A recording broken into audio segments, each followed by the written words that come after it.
Sorry, there's no microphone in here, so I'll do the best I can.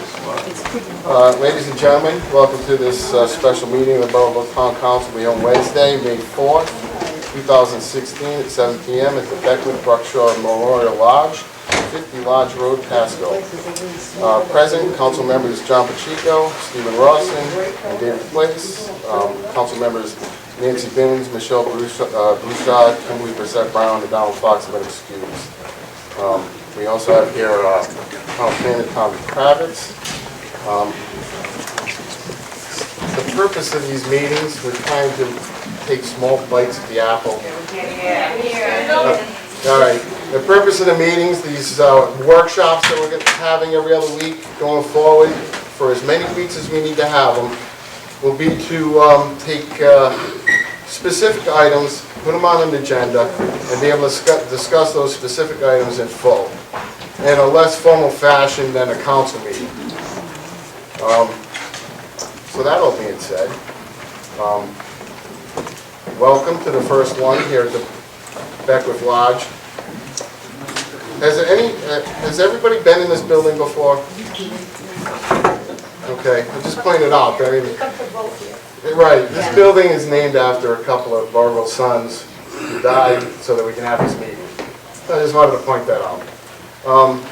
The purpose of this meeting is to review the Burrillville Planning and Zoning Board's processes and time frame for responding to the orders from the Energy Facility Siting Board for advisory opinions relative to the Invenergy Thermal Development application to construct the Clear River Energy Center power plant in Burrillville, Rhode Island. It is the intention of the council to have this meeting, hour and a half. We'll go through the agenda and then open it up to questions at the end, and hopefully,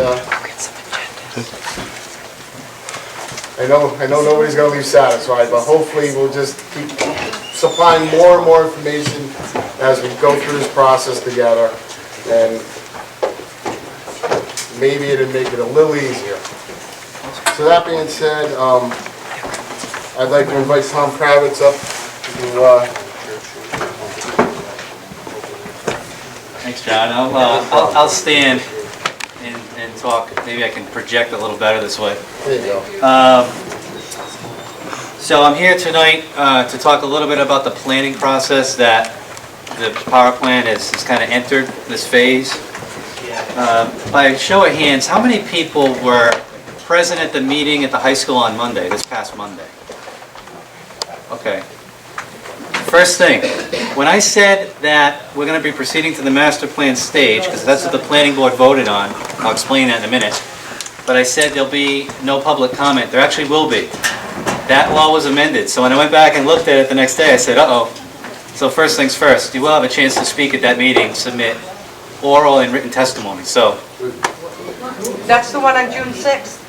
yes. Okay. Yeah, that'll be master plan. So, as you know by now, just by being involved with this, you know that the preliminary order said of the Burrillville Planning Board, measure this thing up to the comprehensive plan, right, and also make findings on the noise ordinance. What it didn't say is provide advisory opinion to your zoning board, etc., like that. It said separately, the zoning board must, arbitrate over the special use permit. But what the planning board has to do is follow its normal process to review this thing. And the normal process is laid out in the Subdivision Enabling Act. And there's some interplay there with the Zoning Enabling Act, which you can just Google these, when you go home, the Rhode Island General Laws for Planning and Subdivision and Zoning. When a project requires a special use permit of the zoning board, the planning board actually provides an opinion to the zoning board. So you're going to kind of get to see a mini version, an outlay here of what the planning board thinks of this when it goes from the planning board to the zoning board. And the zoning board, when they're hearing it on their agenda, which we don't know that date yet, because we've got to get through the planning process and get through your comments, which is part of the planning process.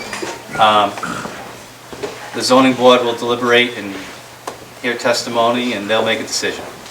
They're going to look to the planning board as just one element of information when they do that. Okay, so not only are we giving an opinion to the EFSB, we're giving an opinion to the zoning board first. So this local sharing of information between the boards, that has to happen. So that's the interplay between the two boards, that is planning and zoning. The statute, like I said before, the Subdivision Enabling Act, it's Chapter 45, Title 23, and it goes all the way from Section 1 to Section 74. It's quite a lengthy law. And in that, there's several processes, and I'll explain them to you this way. The planning board, when it reviews any typical development like a subdivision or a major project like Prosciutto's big factory over there, the Burrillville Commerce Park, they're classified either as minor land developments or major land developments, minor subdivisions or major subdivisions in the case of number of lots. With 6 or more lots is a major, 5 or fewer is a minor. The only difference therein is that minors don't require public hearings. Unless you're building a road, then you have a public hearing for subdivisions. For land developments, we created another zoning section in the zoning code. Anything in 10,000 square feet in aggregate of footprint or larger is kicked to a major review. So it requires a public hearing. So obviously this plant requires a public hearing. So the levels of review are, at the planning board, think of them in a hierarchy. The pre-application down here. After pre-app, the project advances to master plan, which again you get to speak at. Then it goes to preliminary, which is an official legal public hearing at preliminary, where you'll get certified notice if you're within 200 feet of the subject properties. In this case, it'll be the Algonquin properties listed on their application to my department. And then the last step is final approval, which oftentimes is delegated to me administratively. In this case, we'll see how that goes. But what the planning board, what the applicant can do when they submit to the planning board is they come to pre-app, and again, this is for major land developments. They can ask the planning board to combine master and preliminary as one level of review, one public hearing. They can take a risk, take a chance, do all the detailed engineering and submit to that combined process, because as you go up, the level of engineering and detail is supposed to increase too.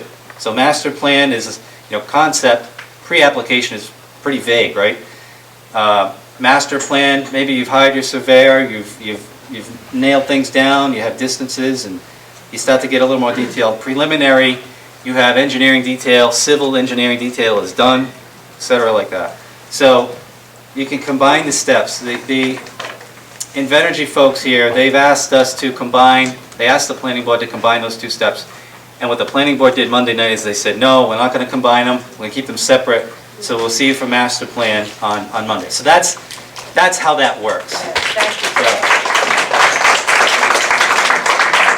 So that's all that you heard when they took that vote last Monday. They were telling the applicant, with all due respect, this is complicated, let's take it one step at a time, kind of a thing like that. So on June's, I'm anticipating getting an application actually this Friday, which would be the 6th, and I got to vet that out. I got to send it out to all different departments for comment. I got to send it to the PUD, the sewer department, other public works, police department,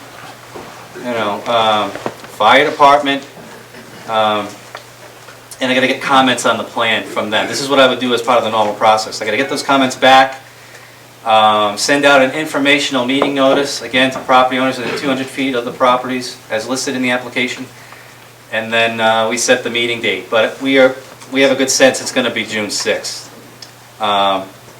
And then so we'll start that process. And how I think that's going to go is we're going to have, of course, we're going to have Invenergy's experts there.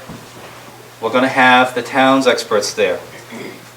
There was some good discussion with the planning board at the meeting this past Monday night, asking about details and commitments, if you will, related to noise in the site, etc., like that. So we're going to see what Invenergy does in response, right? They're going to come back to us with hopefully more information on those items the planning board talked about.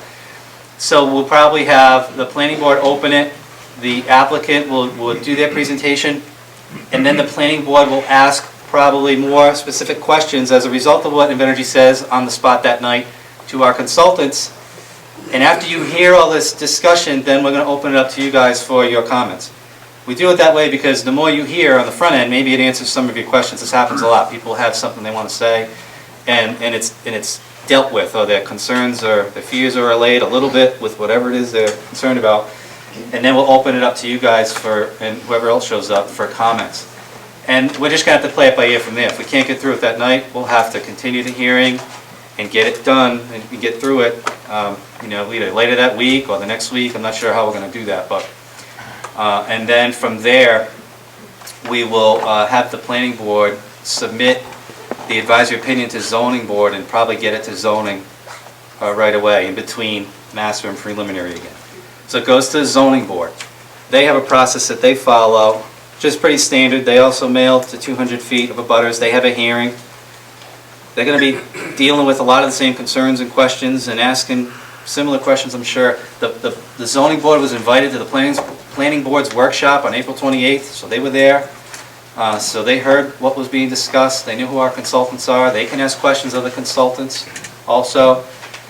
And they'll do their thing at the zoning board. And then the project will come back to the planning board for the preliminary application.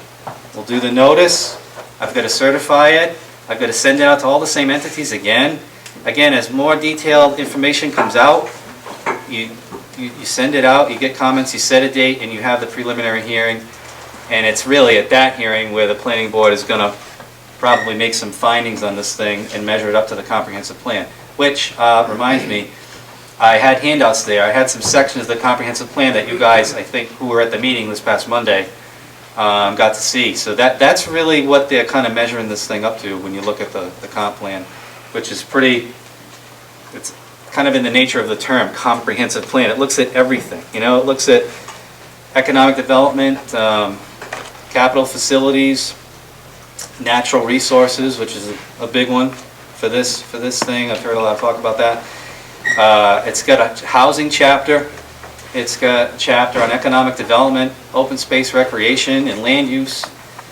And when it kind of touches on every possible angle with this thing with respect to what the comp plan is supposed to look at for the town. So with that pretty much concludes what I was going to say.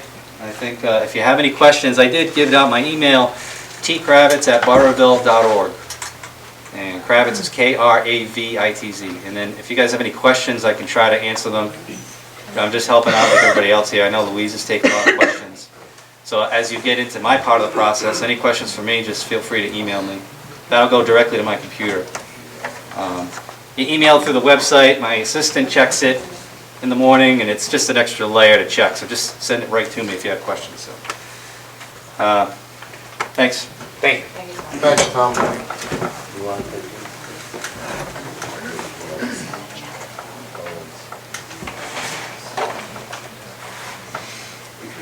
Okay, next item on the agenda would be discussion relative to permissible zoning.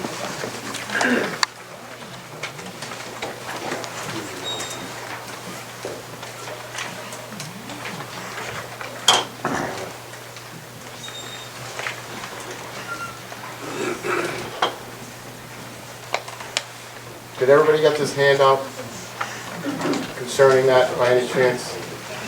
No? They're in the back. Someone took them to the back to pass out. Okay, I guess they're in the back of the room if you want one. Yeah, I guess they're in the back of the room. I'm going to take this, and of course, most of you realize my voice isn't as projects as... We can't hear you. Yeah. What I'm saying is I'll try to take this. My voice doesn't project as well as many. I'll do what I can, and Put a microphone, please. we don't have a microphone, so Well, we're going to... try projecting, please.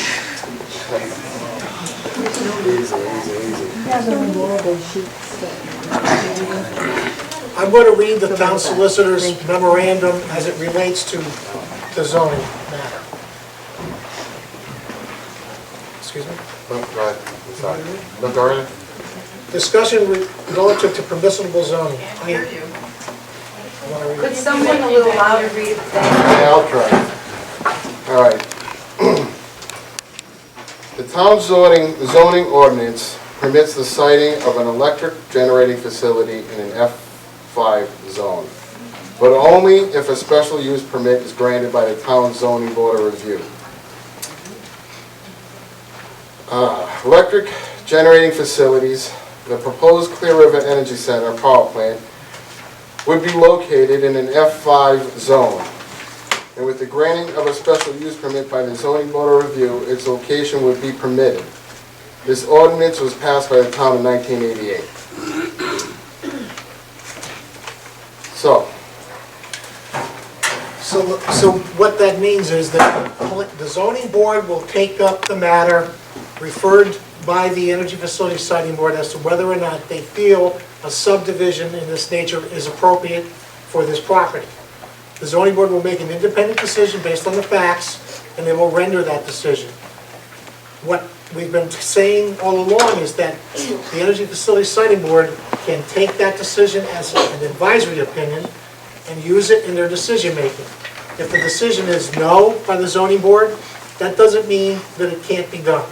It means that the Energy Facility Siting Board has to take that information into account, along with the planning board information and all the other components that they have sent out to different agencies, town and state, and make a decision on the project. So it's really simply an administrative function, and they will make a case, the zoning board, as to whether or not they think it's right or not. And if they say no, they will have to give reasons why they think it should be no. And if it's no, those reasons should be something the Energy Facility Siting Board considers. If you do something that is not up and up, let's say, if you give a reason and you try to set it up so that you're not giving legitimate reasons why you're denying them an application, that's not a good thing. We want to make sure that what we provide to them is clear-cut, precise information and credible information. We know the zoning board is very good in our town. They've done a very good job with many, many projects, and I think you'll get a good decision out of them one way or the other. But the point we're going to make is that it's not a given. It's not something that will kill the project if they don't do it, but if we give logical, good reasons to the board, the Energy Facility Siting Board, it should help to have them make a good decision on the project. I wasn't here at the beginning of the meeting. Can you ask questions? We're gonna wait till the end, Okay. if that's okay. Okay, so we'll move on to the next item, which was discussion and consideration relative to the legal opinion to the powers and duties of the Energy Facility Siting Board in terms of issuing a zoning variance. So basically what this says is, even if our zoning board and planning department or any other department was not in favor of this project in any way, the siting board could still make a decision in favor of the project, and it would supersede any and all town ordinances and decisions. And just to follow up again, the Energy Facility Siting Act is on the town's website. You can get it that way. You can access it through the website. You can go right to the Energy Facility Siting Board's website itself. That information is out there for you to read if you want to look for it. If anybody would like that information, certainly contact the town clerk or my office, and we can provide it for you. But the information is there, the links are there, and this stuff is on our website. Bottom line is, again, what I said earlier in relation to anything the town does, anything we've been ordered to do by the Energy Facility Siting Board, they can take it into account, they can weigh it good and bad. Even if it's a negative on our part, they can override that. So our job is to make sure that what we give them is good information, solid and backed with facts and logic, so that they can use our stuff to make a good decision on the project. Thank you, Mike. All right, and then lastly, legal opinion relative to why the Uxbridge Town Council was able to vote against the power plant, but the Burrillville Town Council cannot vote against Invenergy Thermal Development's application to construct the Clear River Energy Center power plant in Burrillville. The distinction why the town of Uxbridge was able to vote against and deny the building of their proposed power plant, and why the town of Burrillville cannot deny the building of the proposed Clear River Energy Center, is because the law in the Commonwealth of Massachusetts does not take the power away from the municipalities, whereas Rhode Island law does. The Rhode Island law makes the Energy Facility Siting Board the final licensing authority, and the granting of permit acts as the granting of all necessary permits, variances, special use permits, etc. The Commonwealth of Massachusetts law does not have such language.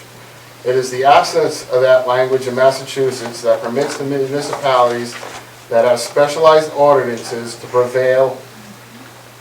The town of Uxbridge has an ordinance that permits 2 power plants for a combined 500 megawatts, with no plant being larger than 350 megawatts. If a proponent of a power plant wants to build a larger power plant than 350 megawatts, then permission from the town of Uxbridge is required. In this particular instance, the town of Uxbridge denied the request.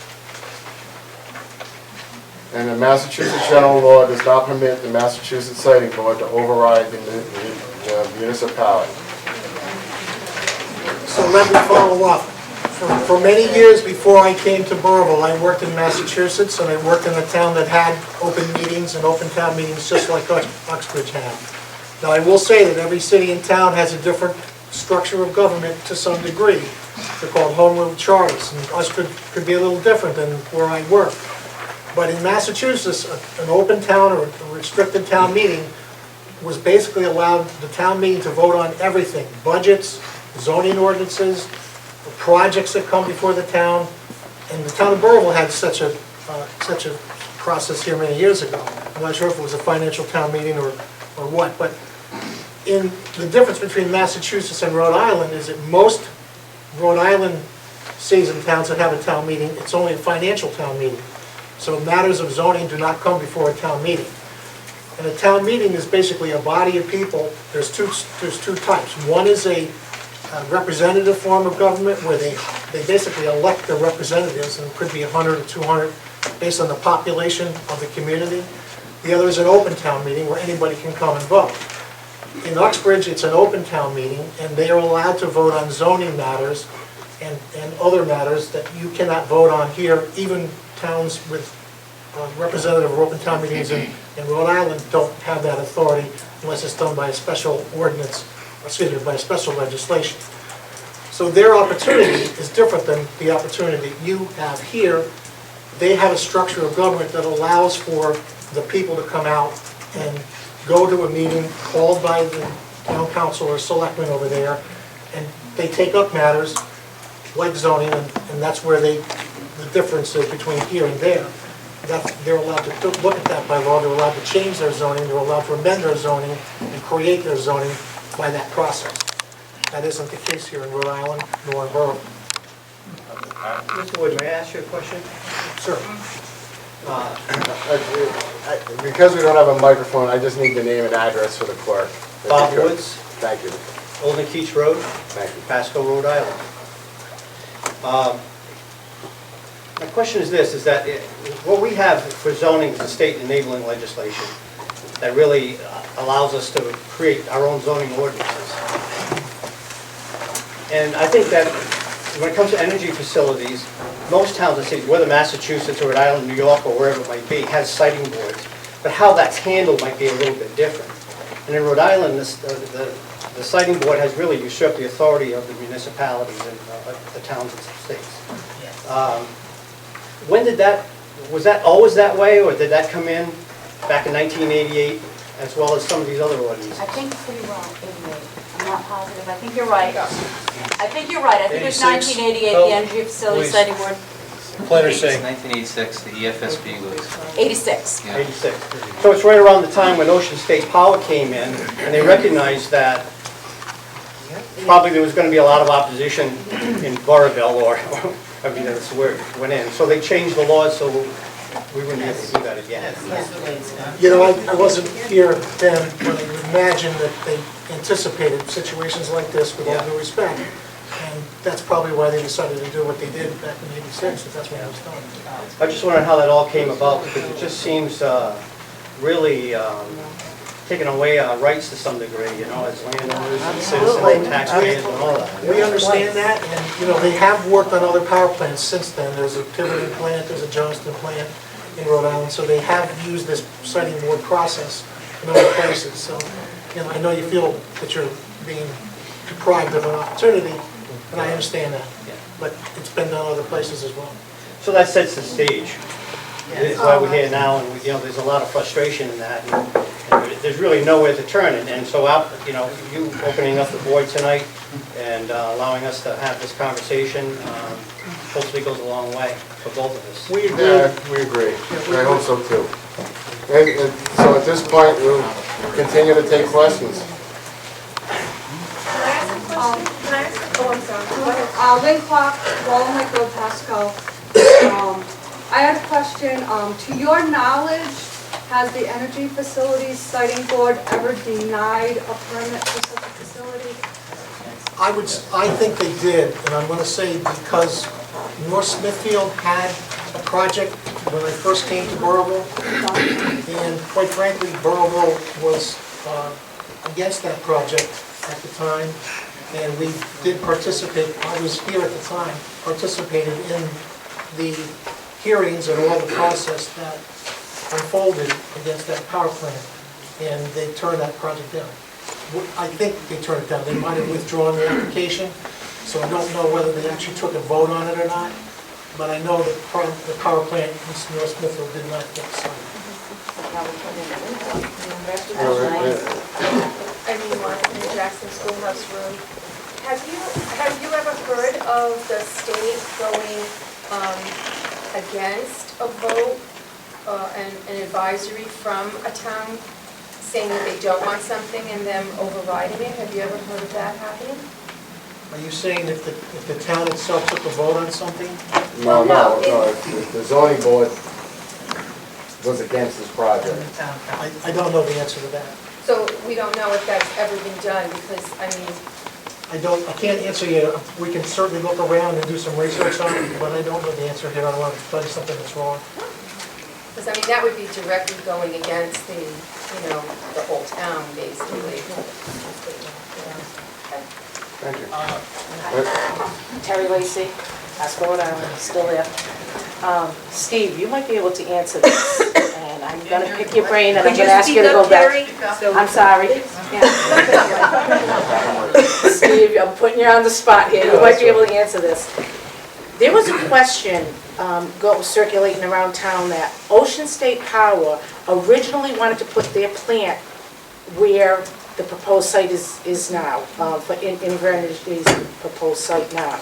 Yep. Do you know if that's true or not? And if so, where can we get that information?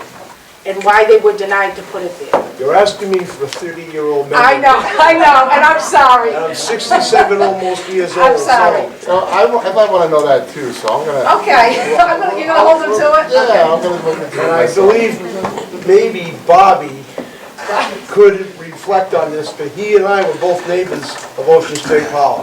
I do not recall a proposal for Wallen Lake, except for a few years ago, there were rumors coming into us, they were looking to put a peaker plant in that area.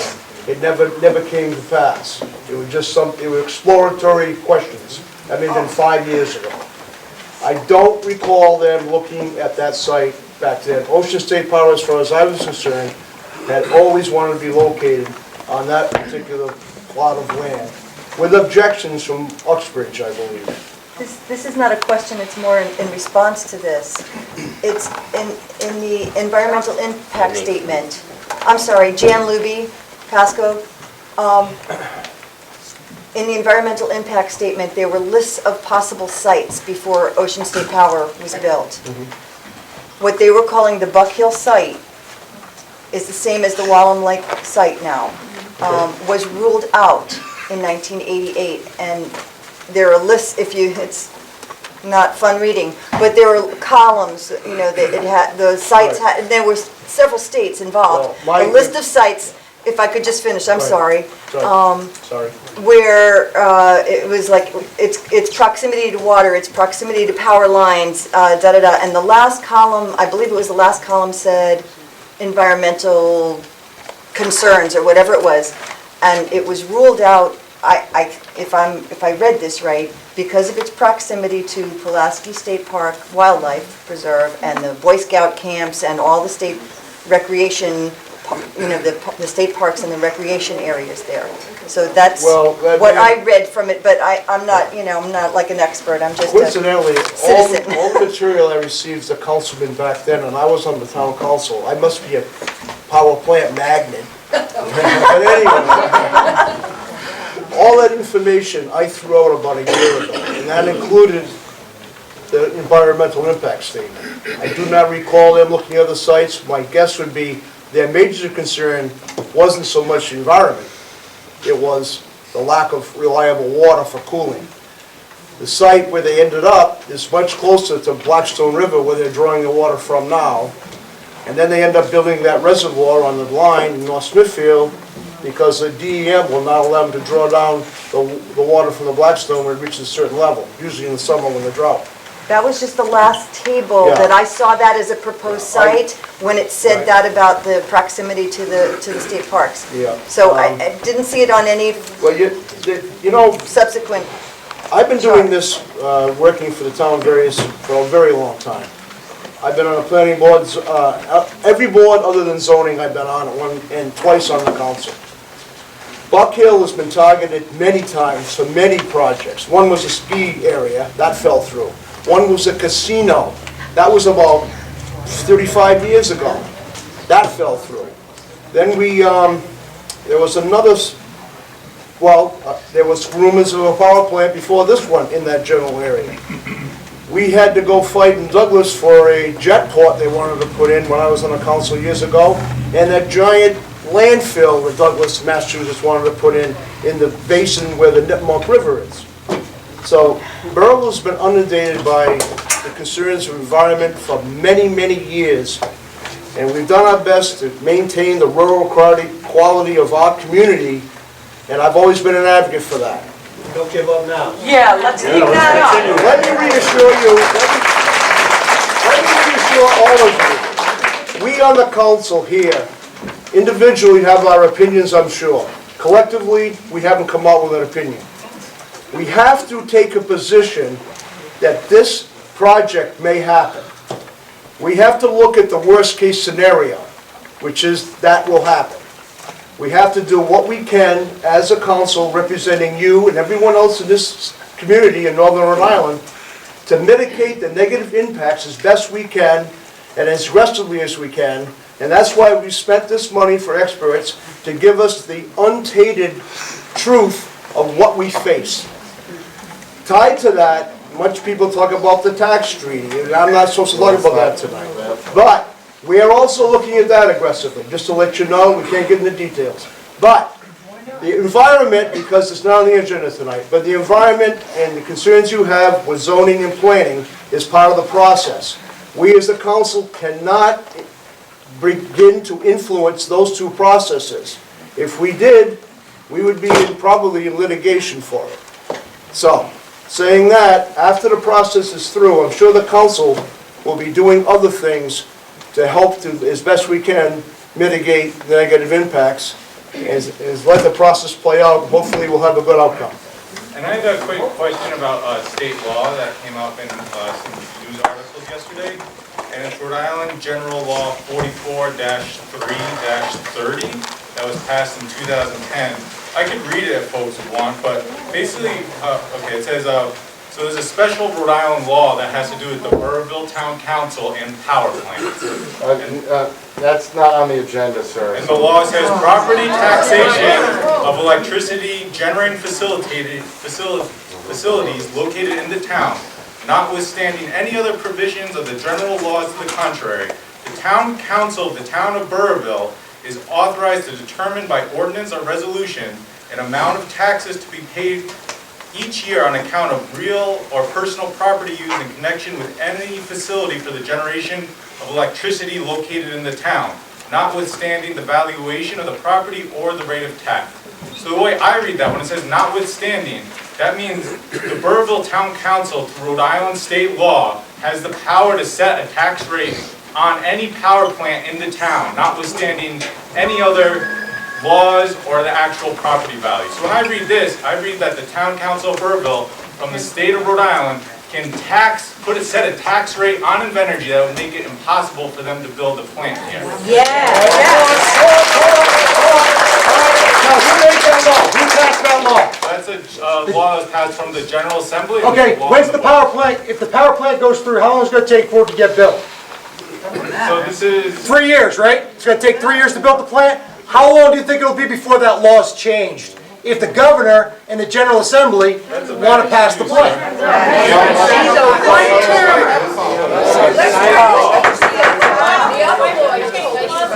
Nick, I appreciate that, but we're gonna save, that's not on this agenda, we're gonna save that for our meeting 2 weeks from now. We'll take care of tax agreements and that law. I have it. We got it. We don't know what. Okay. Yes, sir. My name's Ken Putnam Jr., I live on the Warren Lake Road. I have to just make a message on that there. In other words, you guys have not ruled that out, that we can tax them whatever we want. It's not already in the plan that we have to go with whatever the value is. We can put our own figure on it. Again, I don't throw cold water on your parade here, but you can't simply just determine a tax at will and tax somebody at will. That's not, This can be discussed at a... we will discuss this later. That is... Right, because it's not fair for people who might want to have been here to discuss that. We can't It's open up also discussion. not fair to leave you with the impression that this can be done when it can't be done. So we're going to try to be square with you as we can. But have you done anything on it yet? That's what I want to know. Done anything like what? Have you said, okay, we're going to do it this way? Has a decision been made? No. All right, Tom, I apologize, I can't pronounce your last name. Kravitz. Travis, right? Yeah. Tom, when I go to get a building permit or anything to build a house, the first thing I have to do is I have to go to DEM. When do we do that? When is DEM going to get involved with this project and give us a yes or no, they can't, or whatever? As far as the power plant is concerned? Yeah, because they're going to build on the wetlands up there, aquifer up there. permit number either. You know? Right, the question was, for those in the back, is when would the project have to go before DEM in terms of its interplay with the planning board, right? Is that Right, what yeah. you're saying? Because that can hurry things up too. Because the state, DEM's a state agency, they're requested by the EFSB to provide an opinion on this also. They're doing that on their own track, and I can't tell you when that is. One of the unfortunate parts of this is that I can't guarantee that the planning board could obtain all the state advisories in time in order to examine those when they make their advisory. You know, so the planning board has to stick to what its comprehensive plan says and make an opinion based on that with the information we have at hand at the time, whatever that is. Before anything is agreed, right? That should be coming up before they say, okay, here's a permit, right? You have to have DEM approval before you would give the company I can, a permit. I don't want to keep talking, but Let me try this. What happens is you still have a window to work within that the EFSB has set. That window has to be completed by, I believe it's September 10th. Now, the planning board and the zoning board will try to do everything they can and make a decision within that window. But as the solicitor said in one of his prior opinions, if we don't do anything, let's say the planning board and zoning board decide we're not going to do anything, or they don't come up with a decision in time for that deadline to come, when it comes and goes, the energy facility siting board doesn't have to even consider it whatsoever. So if we don't get our jobs done and get the information to them on time, then we haven't done our job and we haven't tried to influence them. Now, the problem that we have is that Mr. Kravitz mentions other people are involved in some of the same decision-making that the planning board sometimes has to rely on, such as DEM, maybe DOH, Pasco Utility District, other people. Normally, that information comes back to the planning board in time to be able to render a decision. When it's a normal situation and there's no time limit, they have the time to do it. But in this situation, they have a limit to work within. It's our job to expedite the process the best we can. wait for those state agencies which are out of our control. DEM is going to do their own thing at their own time level, and hopefully they'll get us information back so that the planning board can actually make the decision with that information in hand.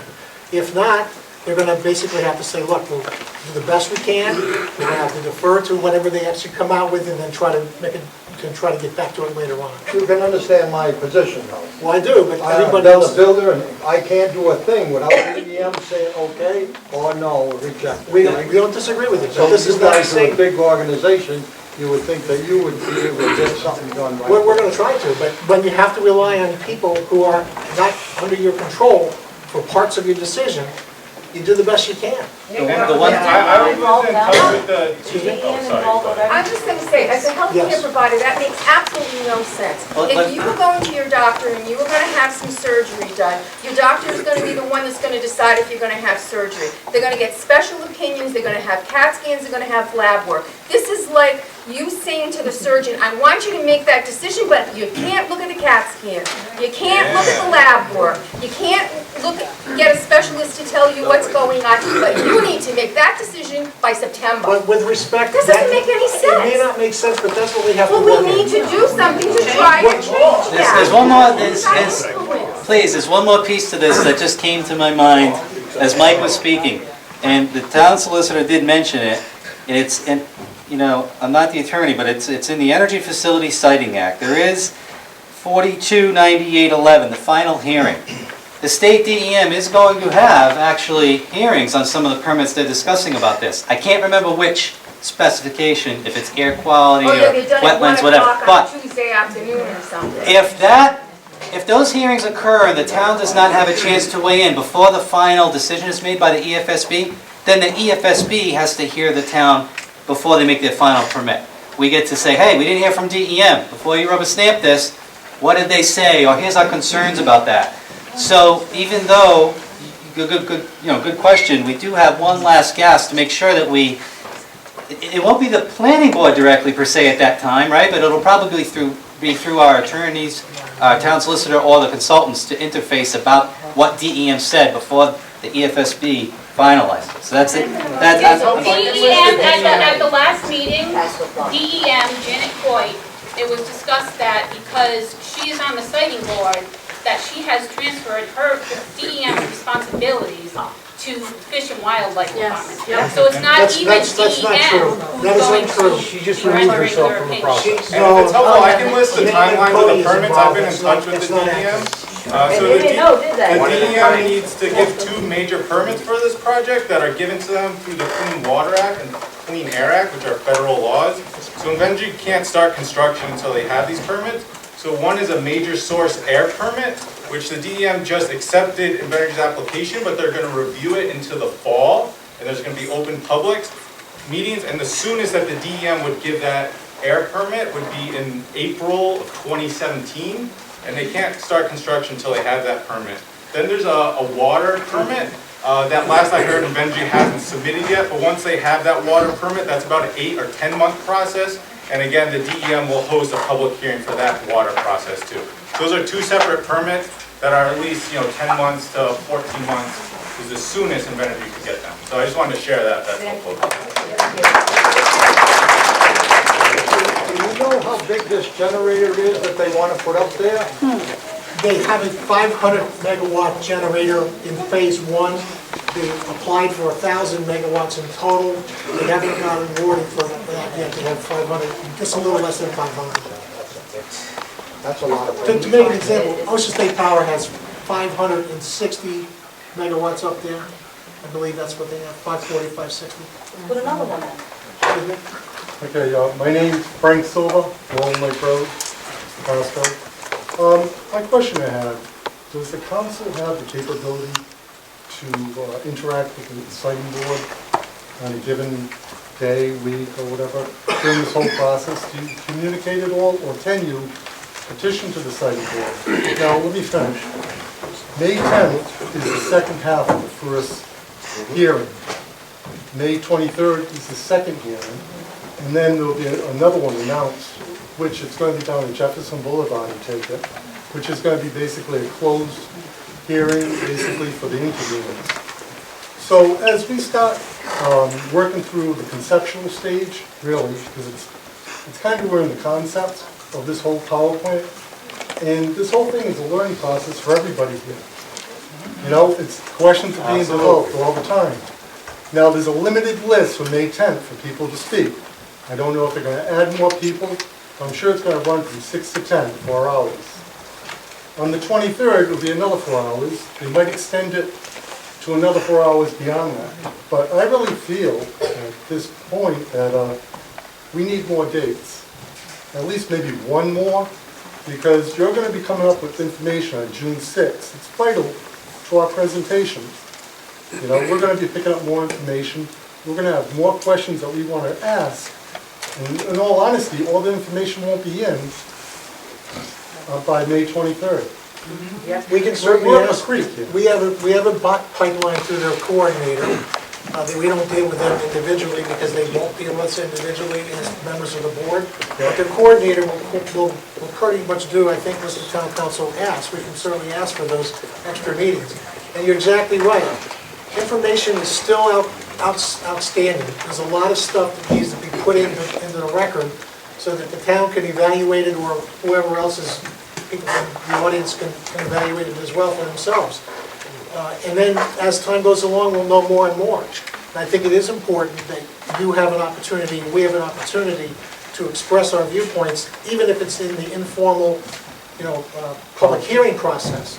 But our job is in the formal process. We have to get in and mix it up and take all the facts that we're getting from the company, evaluate those, take the facts that are coming in from the Conservation Law Foundation and see whether or not they're good facts or not. And basically marry those things together, and then through the planning board, the zoning board, or that final hearing that Mr. Kravitz mentioned, go up there and argue our case before that board. And you're right about the fact that the more time is needed in order for everybody to understand totally what's going on. The public side of it, it's going to close May 23rd. Well, that's the last one they've scheduled. They've said that they possibly would schedule more. They just haven't scheduled them yet. So we can ask them. As a council, as a town, petition them? I think we can certainly ask them. We will. Okay. We will.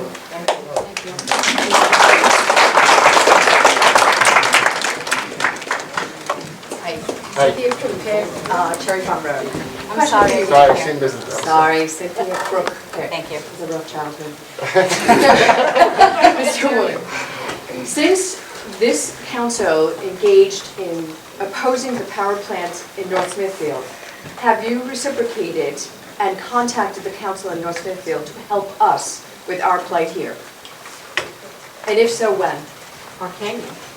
Well, again, they're in the same position with town council in Burrillville, and they don't have any specific authority to make a decision other than a public opinion, which is, they can engage that if they want. But you didn't answer my question. Have you engaged them? Have you notified them that this is happening?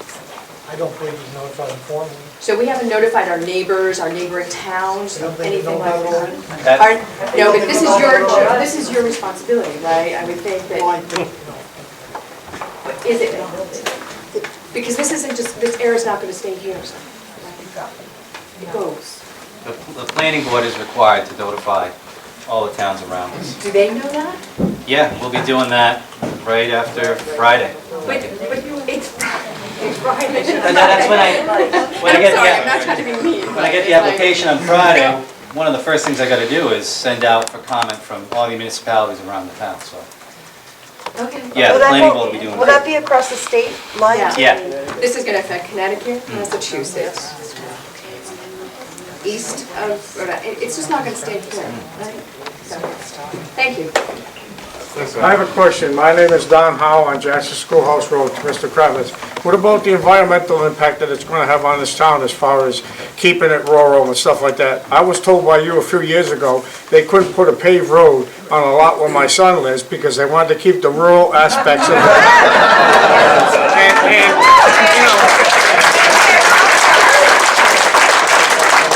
That was just a blow off, I know, but I was born at night, but not last night, please. Maybe you'll get that paved road now. Yeah, really. No, I just want an answer to that. What about the rural aspects up there? Is that gonna hurt all that environmental You know, that's great. I mean, the town has another ordinance, it's called the Rural Residential Compound Ordinance. It's designed there for home building, okay? And one of the, and this is only allowed in the F5 district, which this is the F5 district. So again, we're seeing the connection. With respect to housing development in this one zone district in town, which comprises a lot of the rural aspects, even of Burrillville, the rural compound requires private roads and that they be gravel to maintain the rural character. And you're absolutely right. The only way I can answer you is that that's what that's about, and then we have this power plant we're dealing with under a whole different state statute. They're two different things, but I respect what you're saying. I can see why that sounds confusing. How can I not? Why do they issue permits if they're not going to allow for the roads to be paved and maintained? They shouldn't be allowed to issue permits for somebody that just wants to put a house, like if I want to put a house in the back of my yard. They shouldn't let me do it unless I can maintain the road or have it maintained by the town. Right. They just give out permits, but they're not afraid to collect the tax money when it comes time for tax dollars. Yeah. No, you tell me if I'm right or wrong. No, you're right, you're right. I've been wrong a lot. But you've been right a lot too. Can I just read one thing here? The gentleman with the army fatigue jacket on, the camouflage jacket. Yes. Lee, you mentioned about the air quality permit, right? That's a permit that involves both DEM and the EPA, right? In terms of its standards for national air quality standards. Yeah. There's a section in the Energy Facility Siting Act, and I just think it's interesting, and it's very short, so I'll read it to you. It's under exemptions. Have you read this at the very end? I don't want to rain on this parade, but I might as well. It's important. The exercise of the powers granted by this chapter. This again is the Energy Facility Siting Act. Or the provisions thereof shall not apply to Chapter 19 of Title 23, or whatever that is. I think it has something to do with recycling in Johnson. And shall not apply to any matter over which any agency, department, or instrumentality of the federal government has exclusive jurisdiction or has jurisdiction concurrent with that of the state and has exercised that jurisdiction to the exclusion of regulation of the matter by the state. They could pull in the air permit science related to the power plant, and I think it might be exempt from the EFSB. Even them deciding on the matter. It's just an interesting thing. We're monitoring it as we go forward. That's one of the explain things. that a little bit? I'm really not understanding what that means.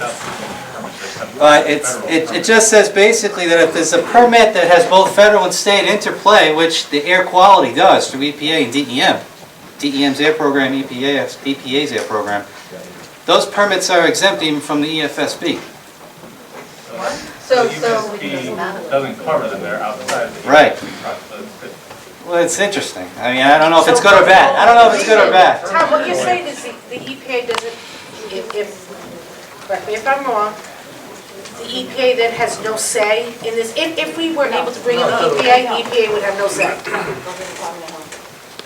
I don't know what you're saying. I haven't had this conversation with Mr. Kravitz, so we're gonna have to get this thing straightened out.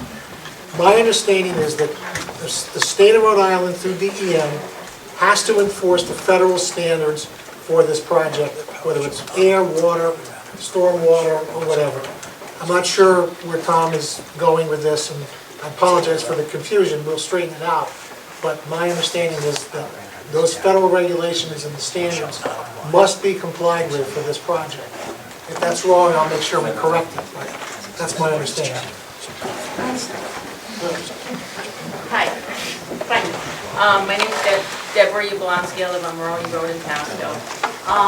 I just wanted to support what Jan said about the environmental impact statement in Ocean State Power. I read it. It should be easy to look up. DEM being on the siting board, the director of DEM issued a statement saying that the Buck Hill facility, which is the same site when Ocean State Power was proposing their plan, said it was the absolute worst choice for a siting of a power plant. I read that.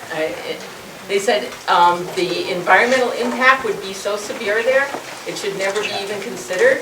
I mean, it's bizarre. The last one, They know that. Well, you know, I just tried to look it up right now, I couldn't find it, but I did read it, and it's crazy. I think the important, look, that was Well, I 30 mean, years. things haven't changed. It I'm not doesn't matter. disagreeing with anything you're saying. What I'm suggesting is, whatever the facts are on the ground now is what we're gonna have to fight with. Whatever happened 30 years ago was 30 years ago, and whatever happened back then, no one really knows why things happened and what happened. That may be very right for back then, but we have to do the same information fact-finding now as then, and whatever the fact-finding is will go before the Energy Facility Siting Board, and they'll make the decision. I don't think you can, it's nice to say that it was a site that was excluded 30 years ago. It should still be considered. But that was 30 years ago. Can I just read this We're not right disagreeing with here? that. I'm not disagreeing with that. What I'm saying is, we have to put the facts out there now, based on what's there now.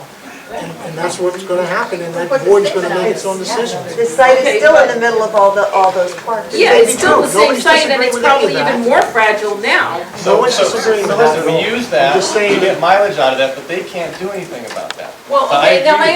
my next question it was, sounds good, and I understand what you're saying, but it doesn't sell the energy this is so facility siting bizarre, board. I'm like, really, I'm losing, this Yeah, is it's so like the bizarre, Twilight but I just have one other thing. If we, all of our experts, the planning board, the zoning board, the town council, the people, we all say, we don't want this, it doesn't fit in our community. There's so many reasons that this should never even have been considered, and taking up our time and energy and emotional, it's just like, it should be over, you know, it's the whole town is just gloomy. I mean, everybody's like, how you doing? Well as anybody in Burrillville's doing these days. I mean, it's ridiculous. And I want to know if we all say no, and with backed up, with the experts backed up, and the Energy Facility Siting Board passes it and gives the okay, do we have any recourse? And will our town fight this legally?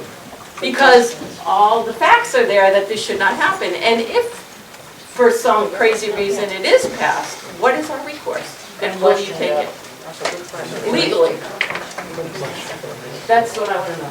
Yeah. You and everybody else. I mean, I know everybody is, but Yeah, I so do mean, we. it's bizarre. I know you No. are. And you know, we should like, We won't know yet. we won't know but right will you,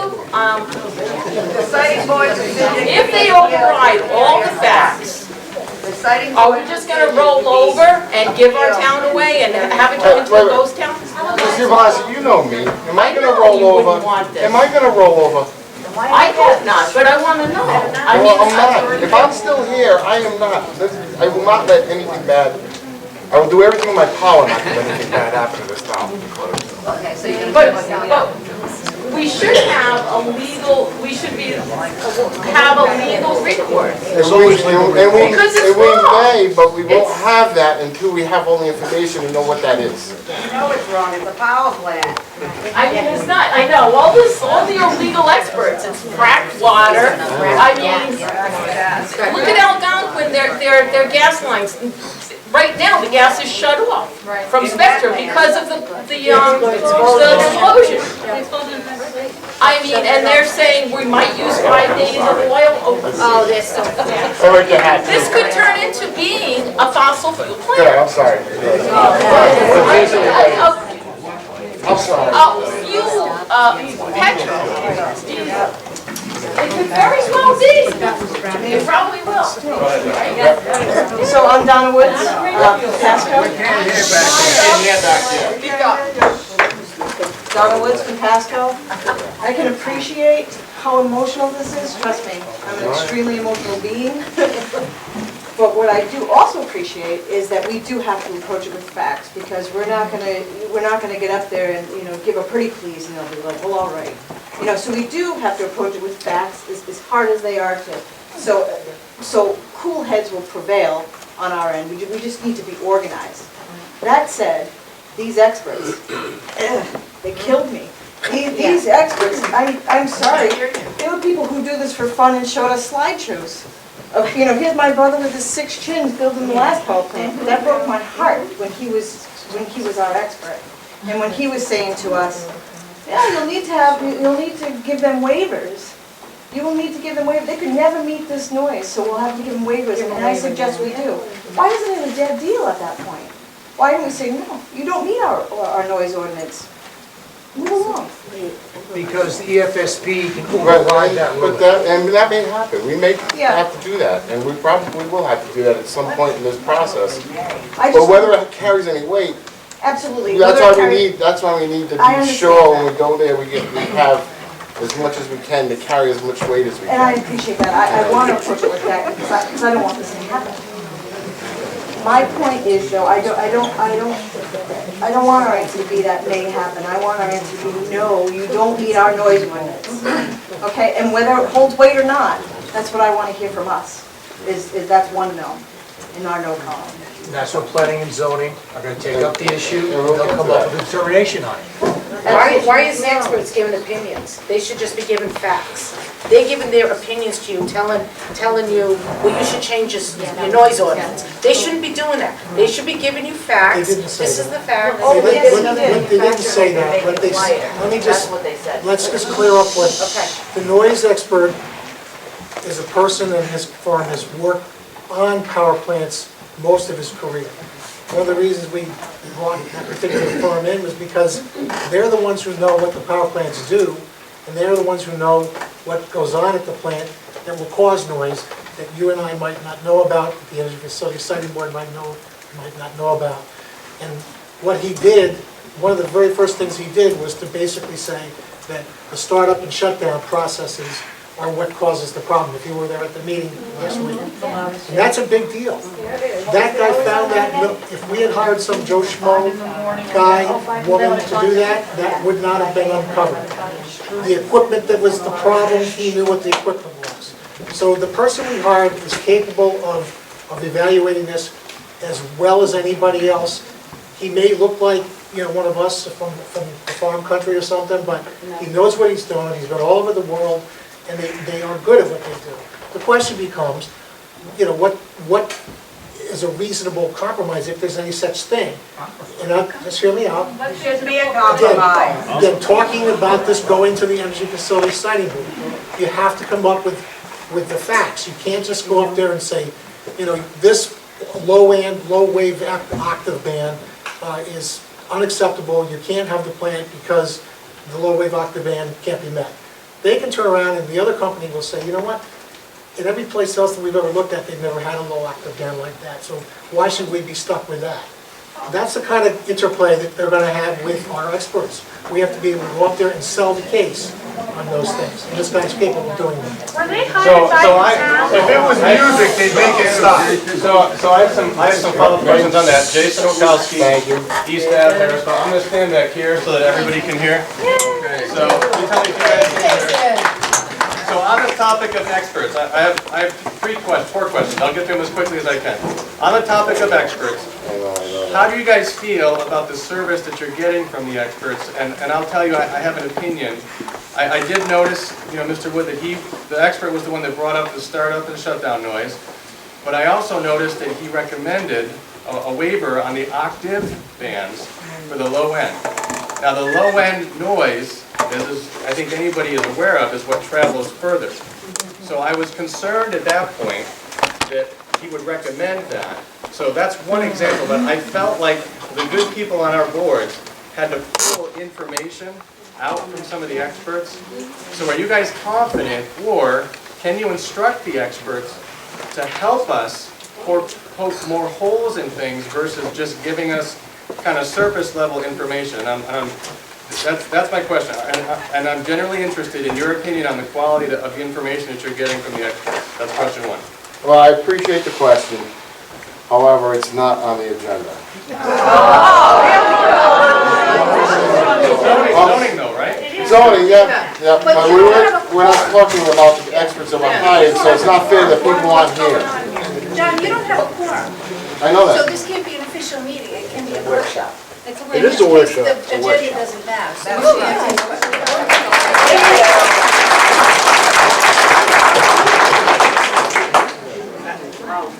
Okay, No, we'll park it, we'll come back to it. because I am curious about it, and I'm curious about what you think. Okay, so it's clear that not all the information is in. We've heard that a couple times.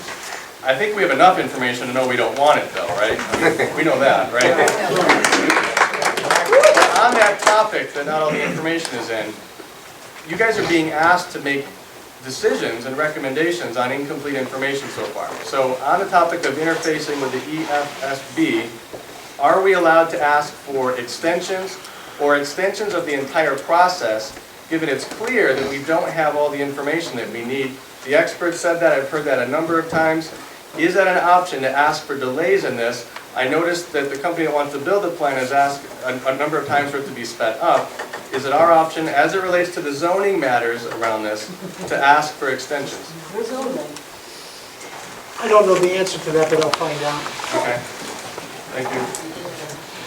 So I noticed that, I think it's safe to say that if we can do it and we need to do it, we will. I think it's safe to say. If our zoning board and if our zoning board and our planning board come back to us and say, we don't have all the information, if they come back and say that to us, and they say, can you? Well, what are we going to do? We will ask the question. The question will be answered. Do we know the answer? Can we? We don't know. We don't know. People sitting here don't know. But would we? If Tom comes and says, hey, the planning board's got more questions, they can't render a decision yet.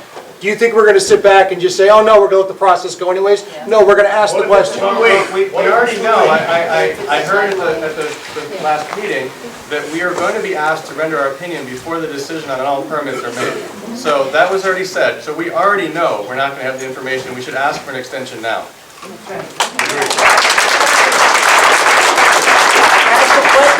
Because the planning board and the zoning board agree with you. And have they requested that of us? So they as a board, we respect their independence. If they have questions, if they have concerns, they need to bring them to the council, but they will request of us to do that. If they feel they need to do that. Let's figure out how to make that happen then. We can help connect the So I've got dots. requests from the public now, and, so now we're waiting on planning and zoning. But who's asking for the, who's asking? Residents of Burrillville are asking. Okay. So, all right, I heard you say, and I'm following this, I mean, it's clear that the power has been taken away from the town, from you guys. We can only render advisory opinions. I'm understanding that. As much as we hate it, as much as we don't want it, as much as it's clear that it's the worst place for it, as much as that's been said before, it's clear the power, much of the power has been taken out of our hands. So I heard you say that a decision to approve this from the EFSB would override all of our zoning ordinances and laws. Is that my understanding and interpreting that correctly? So if we have a sound ordinance and we say we don't want the plant because it violates our sound ordinance and we're not going to give a waiver, the board can say, you know what, we're going to put it there anyway and your ordinance doesn't matter anymore and the fines don't apply therefore. Is that true? Let me give you an example. What I think, again, I'm not an expert at this, but let's assume that we stick to the ordinance that says 43 dBA, which is our upper end of our noise ordinance, even though 55 dBA is allowed for the site because of the compressor station. If we then say, look, we want you to hold to the 43 dBA, and we come up with logical reasons for that, the company can go before the Energy Facility Siting Board and say, look, I looked at the best equipment in the world, I looked at this and looked at that, and the best I can do is 45 dBA. The Energy Facility Siting Board can take our arguments, they'll take their arguments, and they can say, sorry town, we're going to allow them to operate at 45 dBA or whatever they decide. That's my understanding of how it works. So we'll do the best we can to make them hold the line on where we think it needs to be, but that doesn't mean that they can't override that.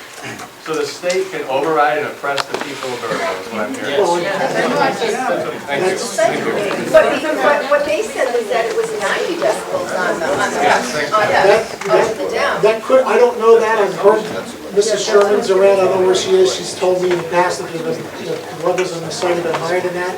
We don't pick it up all the time. No, what I'm saying is that the expert that you hired said that the wind-up and the slowdown would be between 90 and 100 decibels. No, he said in some of those cases that didn't have some of those security system. I'm not suggesting you're wrong, I'm just suggesting that it may not be applicable to what they're building here. That doesn't mean that that won't potentially happen here, and that's what we have to do, to make sure that whatever they do, and if we... It's just that if they say it's 90, that, you know, the experts that we hired say that it can be 90. I was there the other night when Energy was saying, oh yeah, we'll be below 43. Well, I mean, that's a pretty wide margin. Again, I remember the conversation the other night. I think they were using plants that didn't have all of this, all the measures in place to stop sand. But that being said, that's what we're gonna do. Our people will look at that and try to evaluate what they're trying to do. And if it's logical that they can do it, we'll say, okay, here's what you have to do to meet the 43. One of the things they talked about was building the house, making the structure bigger, and enclosing the entire structure where all the noises coming out. That's an expensive thing. They can build sound walls.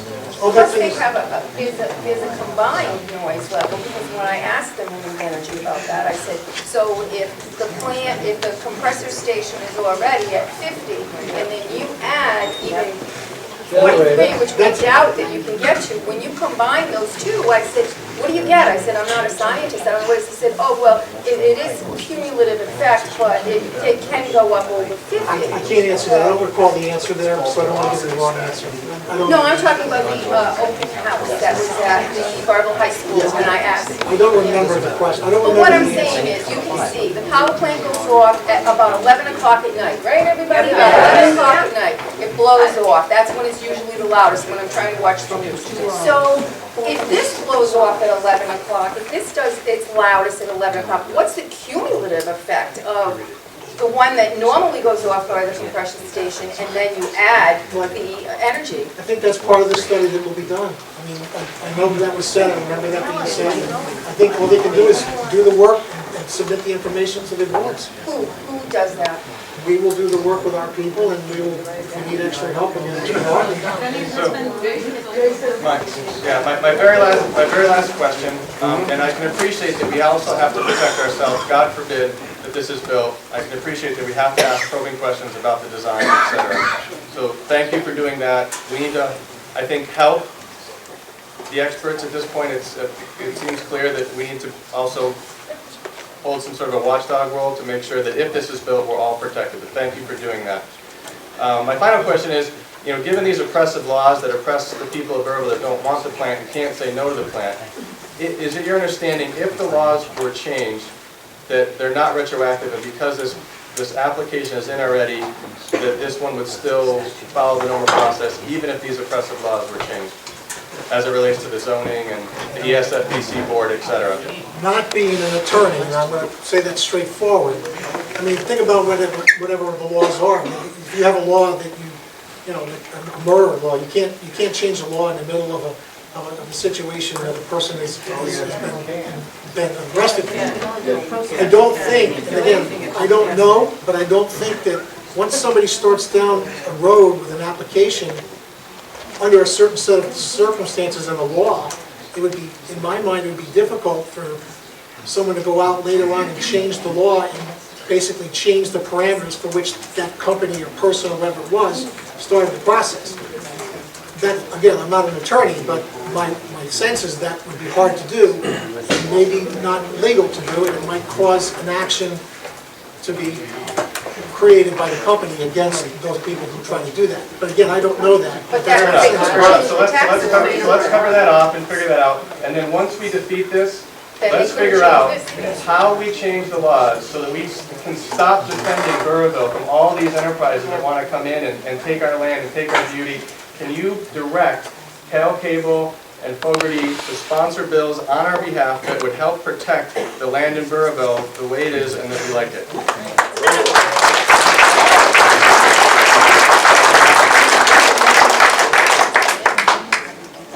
Thank you.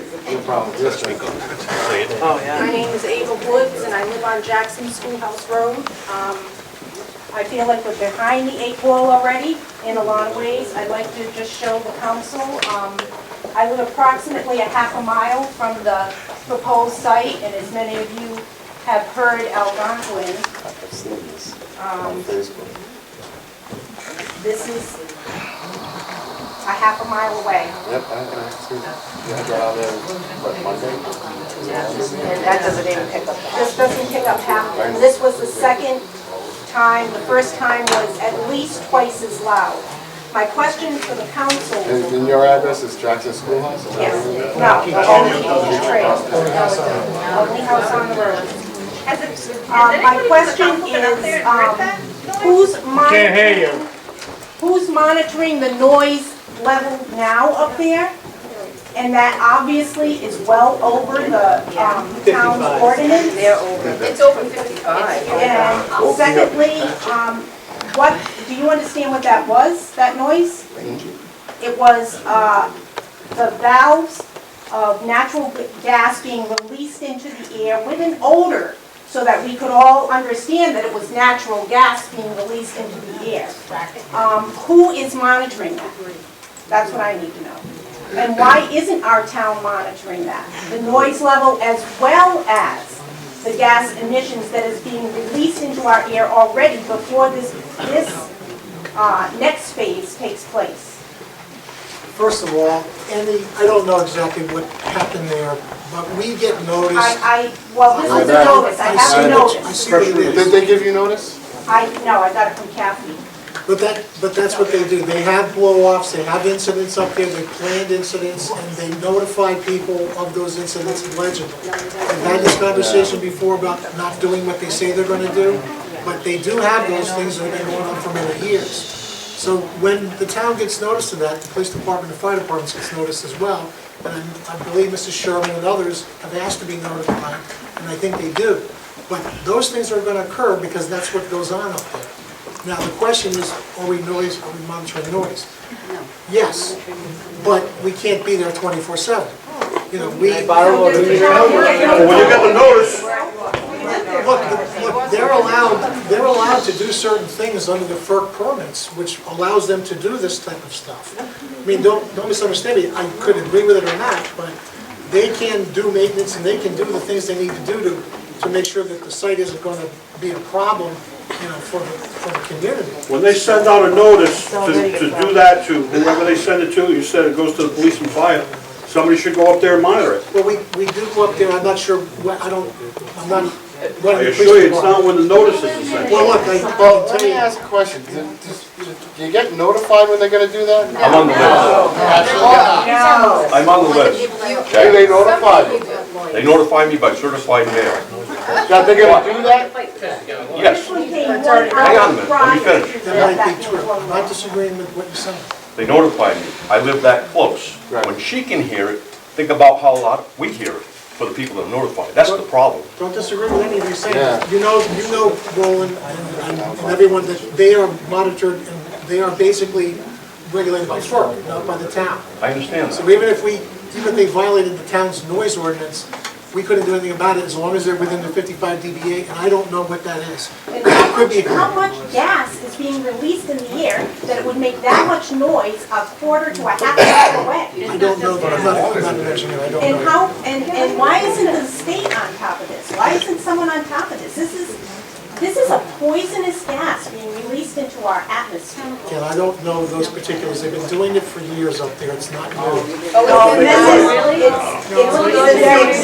lived there since 1991. The last 3 years, it's gotten louder and louder.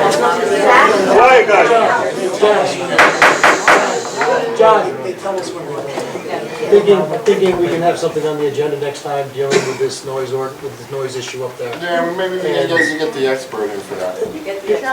Well, even just in terms of all the, sending something up to FERC to see, because again, the gas main, unfortunately, the gas issue technically is separate from the power plant issue. So I understand that, but this is what we're already dealing with, and nobody's on top of this. That's not So why would our plant make it twice as loud for you?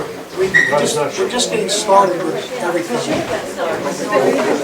I personally went up there and talked to Really hard to 3 different guys. and I've been asking that, all the issues that you've been talking about the noise and about the blow-off. The whole process takes I'm not happy with it. How they're not notifying, but I have. Hold on, one conversation at a time. Yes. Raymond Tribe, Community Centennial Street Pass. So this is a very pedestrian question compared to some of this stuff that people know what they're talking about. Earlier you mentioned that you had a pipeline or some kind of a communication to the siting board. What exactly did you mean by that? They have a coordinator. So if they want to communicate with us, for instance, they want to find a location to hold a public meeting or Bingo. something like that. That's what I want to talk about. You set up these meetings in a room of 400 and some odd people. There's a room up the street at the high school that has 603. There's a room down the street at Wright's Farm that has 750. And there's a room now with the ice off at the hockey rink that seats over 1,000. And it has a professional sound system. It's ready to go. It's being prepared for graduation. We're going to have another sideshow here at the middle school, and it's not the biggest room in the town, and I'm wondering if we can, I know that the 10th meeting is set, but it's going to be a nightmare. And I'm just wondering if for future meetings we could tell them that there are bigger rooms available. And like I say, the rink has a professional sound system. You don't have those sound problems that you've had. You walk in, everybody can hear. You can put 1,000 people in the stands and 500 on the floor. And this calendar year, they've had up to 900 people there with no problem. So I just think that would help get our word across, because power plant representatives the other day said that there's enough trouble, they won't go. They won't go here. 1 out of every 3 makes it, 2 don't. So it behooves us to, build a bigger boat. Get a better room where everybody can be heard. And that really does the spirit of the open meetings law too, I think. And once you get that, then at least people say, at least I have my shot. So, thank you.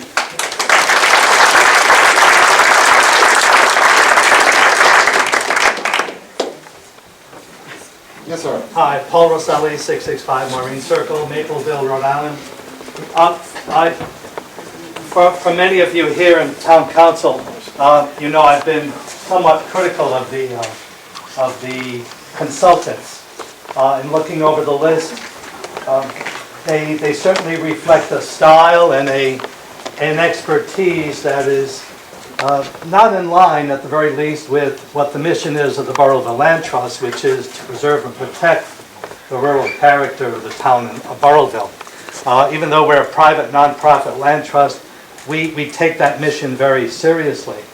And we take it seriously enough that when certain aspects of this project affect some of our property, we hire consultants. We go after consultants, one of which was the former director of the Natural Heritage Program at DEM.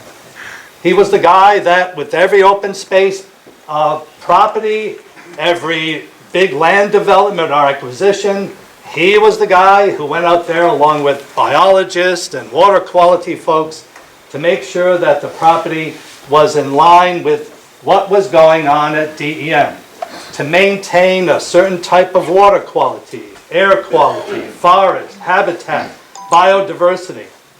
As many of you know, and Town Council, I'm sure, when you read the application of Invenergy, where it's listed under biodiversity, it's pretty skim. It's wholly inaccurate, and for the most part, it draws the wrong conclusions. Yes. So we took that biodiversity report and asked our experts to have an opinion. I'd like to offer 2 things to the Town Council, because when I look at the consultants, as good as they are, as expert as they are, they're more inclined, when I read their bios, and yes, every once in a while I did have an opportunity to talk with one of them, and I'll state that publicly here. They're better suited for types of industrial types of activity. That's their expertise. And I agree with Mr. Wood that many of them are expert in their field, world class, building power plants, marinas, air quality towers, a whole bunch of things for industrial giants. Industrial giants in an industrial setting. This is a rural environment. The corridors are different. The tree canopy is different. The soil structure is different. The attitude of the people. When you talk about noise, and when all of us talk about noise, we're not really talking about the same type of noise. It may look like a nice number of 42, 45, 50, but when all of us, and I'll put myself in this mix too, when we look at noise, it's the rustling of the leaves. It's the sound of birds and chirping and frogs at night. And then every once in a while there's a car screeching. And we all jump up and down because that's out of place. So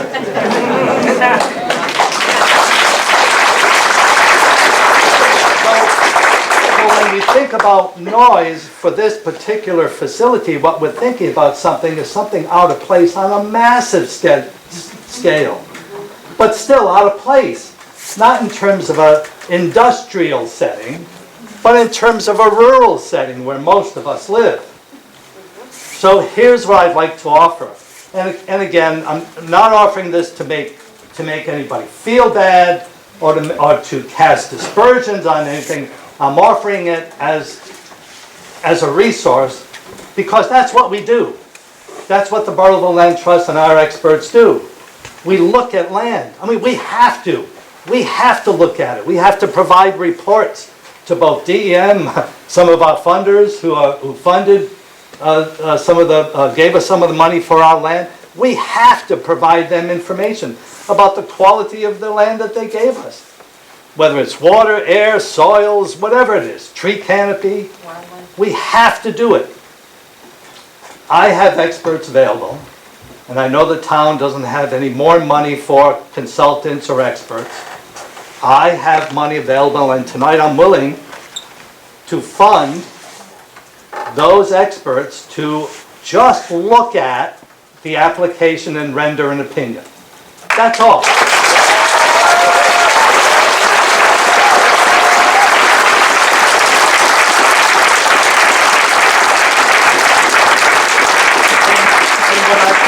What I think might be beneficial is that both on the planning and the zoning side, and also town council, to understand that the reports are in line with where we live.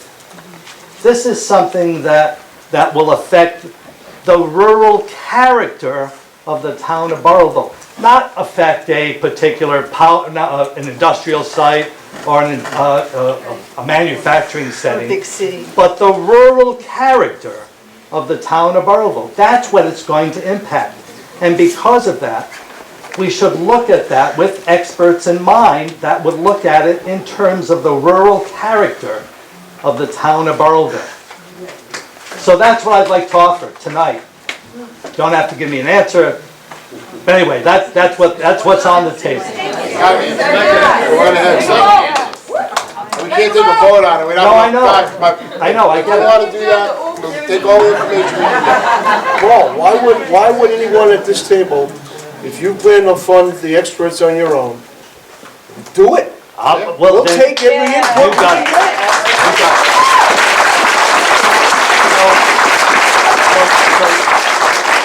So let's be clear, because I am going to do this, and you'll get the report soon.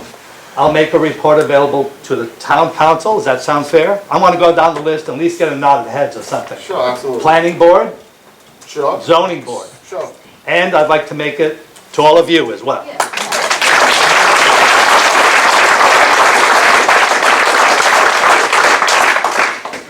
Thank you. No, thank you, Mr. President. Thank you, Paul. I got one other question. After all this is said and done, the town council don't want it, the planning board, zoning board and everything, there's no other recourse. And if they decide they want to put it in, where are we going to get the finances to fight them? If they decide they're going to put it in and there's nothing that can be done about it, where are we going to get the money to fight them? It's going to break the town trying to fight them. We'd have to cross that bridge when we get to it. Well, I think we're going to be crossing that bridge before you come to it, believe me. The only one that can afford it is Mr. Putnam, and I don't think he will. All right, send the bill, Mr. Putnam, then? Yeah, we're all set. Yeah. 30 years old. I was at the meeting. I need your name. Oh, I'm sorry, Mary Bailey, East Wallen Lake Road. I was at the meeting down at the municipal court last week, and, you know, we took the papers as I went in. And I felt that some of the questions there that were on that were excellent.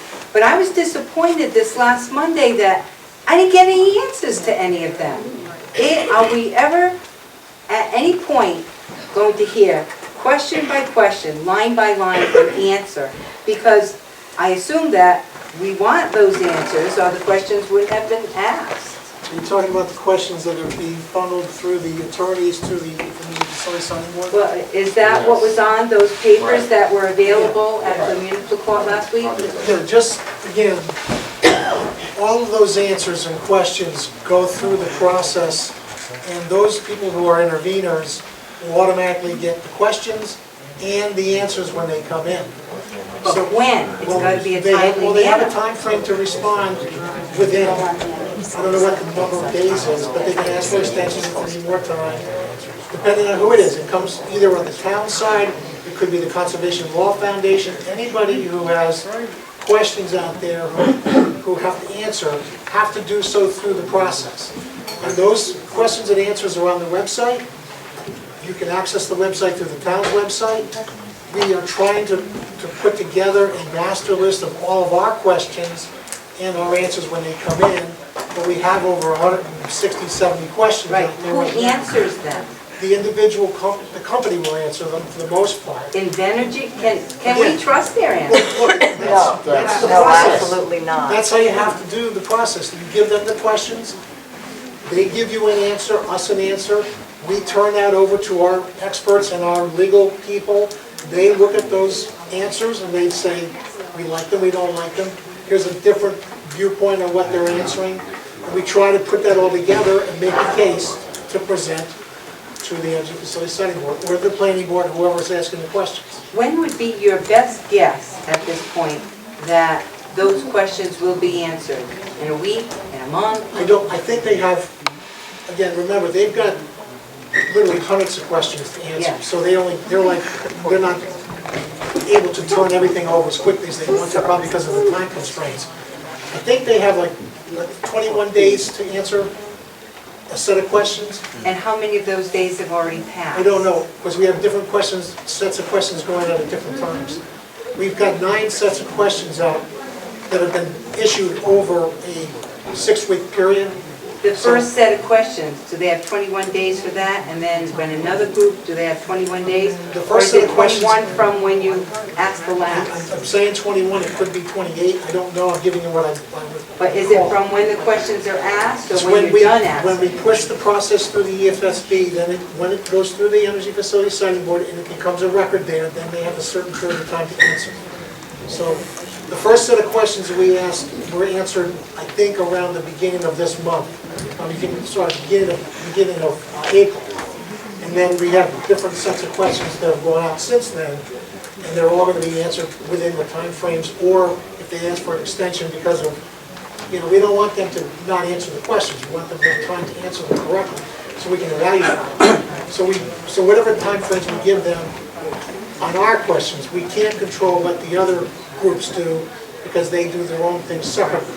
But we do get those answers and questions as well. The answers that you've already gotten, are they posted on the town's website? They're posted on the Energy Facility Study Board's website.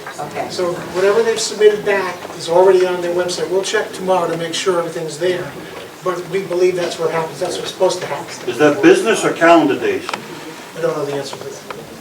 That's a big difference. It's not look, it's within a reasonable period. I think it's probably business or calendar days, but I don't want to, I think it's 21 days, but I don't want to be wrong, I don't want to lie to you. So it's approximately that period of time. I'd like to add something to that portion of this discussion. Many of the questions you recently submitted was due to your questions to us, and we submitted that to them. So thank you for the input. We're only 7, plus we have experts. We may not come up hypothetically with every concern. So continue to ask questions. If we feel they're redundant, then we won't. But if they are viable questions, we will submit them to them for reply. Don't think we have, our ears are closed, we're listening, honest, we're listening. Paul Bolduc, Wallen Lake Road. How do you feel about the answers to the questions that you get in the first first 4 sets that you got answers to. Well, right now, the experts we have are looking at all. The question was, how do we feel about the answers so far that we've received back? Generally speaking, everything is still being reviewed by the experts and by our attorneys.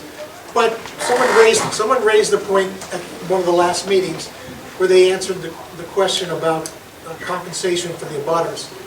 You know, and quite frankly, that was a bad answer to a question, you know, given the circumstances. I'm not going to comment on every one of them, but that wasn't really a good responsive answer. Well, that was the reason I got up to speak, because a lot of those answers are not being answered properly. Well, we'll follow up, and what we don't think is appropriate. You know, we will not let the things go that we think are not responsive. But again, you can only, if they're not going to answer the question, they're not going to answer the question, and then you just take it to a different way. They did answer the question. They said there will be no, they feel that there's no impact on property values. They will have no impact. That's the answer. That's the answer they gave you. Well, I hear you. Yeah. You know, But what are you doing about that answer? you know what we're doing. No, I don't. I do not. I do not know what you're doing. Well, Larry. again, it's not what we're talking about tonight, but No, I'm talking about the procedure, not this particular thing. I'm talking about the procedure, not to do with property values. Answers to all the questions. well, again, You brought up that, not me. it's a give and take. We're going to have to go back and forth and get the answers we need to get, you know? We just don't see what's going on. There's so much going on. I mean, you know, I try to tell the town council. I mean, Louise, myself, the planner, we're working at this 24/7. We can't even do our jobs because of this thing. So we're trying to coordinate everything. We're trying to get all the information. We're trying to make it so that you can understand what's going on and a place to go view what's going on and try to get some objective opinions. So all I can tell you is, if there's an unresponsive answer, we'll follow it up and hopefully they'll give us the right answer. If not, we'll do what we have to do. Thank you. My name is Debbie Craig from Foster Street in Irisville. I don't know any of you. I had one encounter with you, Mr. Wood, a few years back, and compared to this, that was very trivial. I don't even know half the people in this room. I am just a mom from Burrillville. I am so tired of the government. We have a governor who won't give us the time of day. We have a state senator who is so climate control, climate change, won't give us the time of day. We have a town council that can't or will not back us. What are we supposed to do? We have no rights, like you said. They took our rights away to vote. What are we supposed to do? I feel I got nothing here. Ms. Yablonsky made a point to you, Mr. Pacheco. Would you have her back? And you said, I won't roll over. I don't know you. How do I know if this plant goes through, if you're going to have our backs then? Because I don't feel you have them now. And especially with what I've heard, and I know you can't go into this tonight, about the tax agreement. All right, I've heard that lowball number. It's out there thanks to Invenergy on the Dan York show. And I know it's just a proposed number, but it's very low. Do you have our backs there? If that number is correct? No, I don't think so. I just want to know, what do you expect us to do if we don't have any government backing us? Thank you.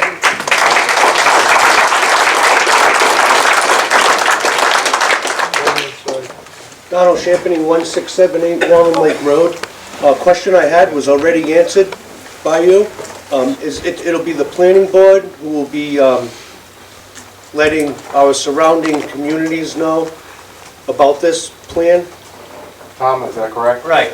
Is it the planning board or? It's actually me. Oh, great. I send a notice to the planning departments of those towns. Okay, may I suggest something else? Maybe not so much for the ones that are locally in Rhode Island, but maybe to Douglas, Uxbridge, and more importantly, Thompson. Putnam, Thompson, Douglas, Uxbridge, yeah. But if there is any kind of loophole that we may have, maybe you could urge them to have an environmental impact study done to them through the federal government, so that the EPA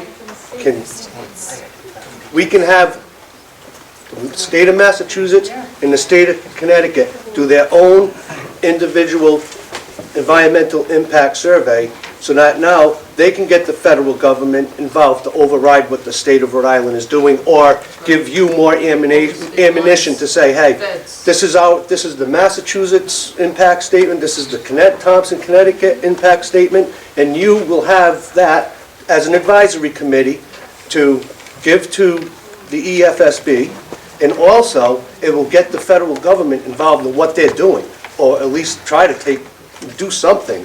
That's my only thing. I'm trying to find ways around the stupidity that, you know, that the EFSB is, in the way these laws are written. So if we don't have the power on our state level or in our town level, then let's go to Thompson, let's go to Putnam.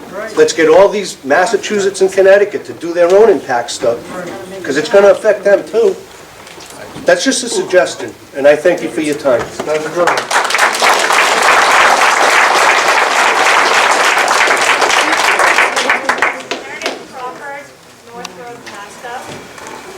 To let everybody here know that there is a ton of information on the web, and the place to look is www.ripuc.ri/EFSB.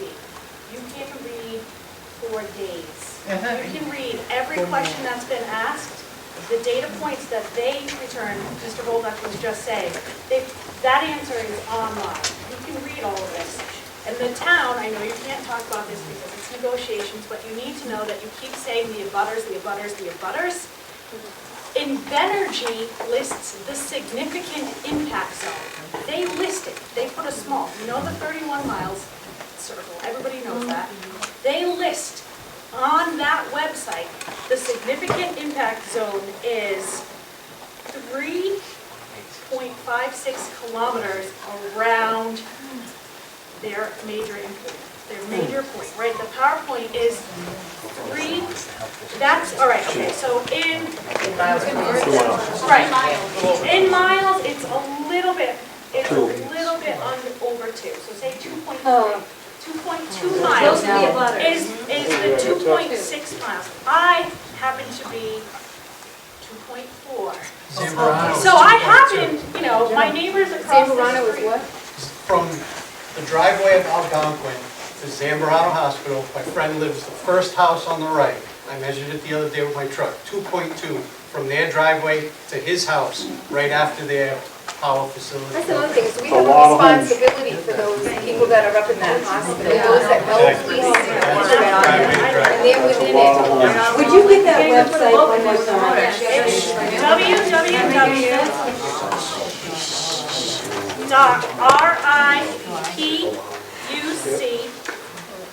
www.ripuc.gov/EFSB. And you can keep going, another /EFSB, there's more and more and more documents. All of that is on there. Just, again, freeze, that's certainly fine information, and thank you, but the town website has a button right on the top called Power Plant. You hit it, you draw down the Invenergy, and all that information and a link to that EFSB site is there too. So if you can't find it that way, go to the town's website, the top of the page, and find it there. Question. Yes, sir. Desiree, Tanglewood Trail, Pasco. This is for All right, I missed the name, sorry, sir. Andrew DeCesare. Okay, thank you. Mr. Kravitz, I had a question for you about the way that you said the preliminary and then the master plan. You asked them to separate that and not combine the two of them.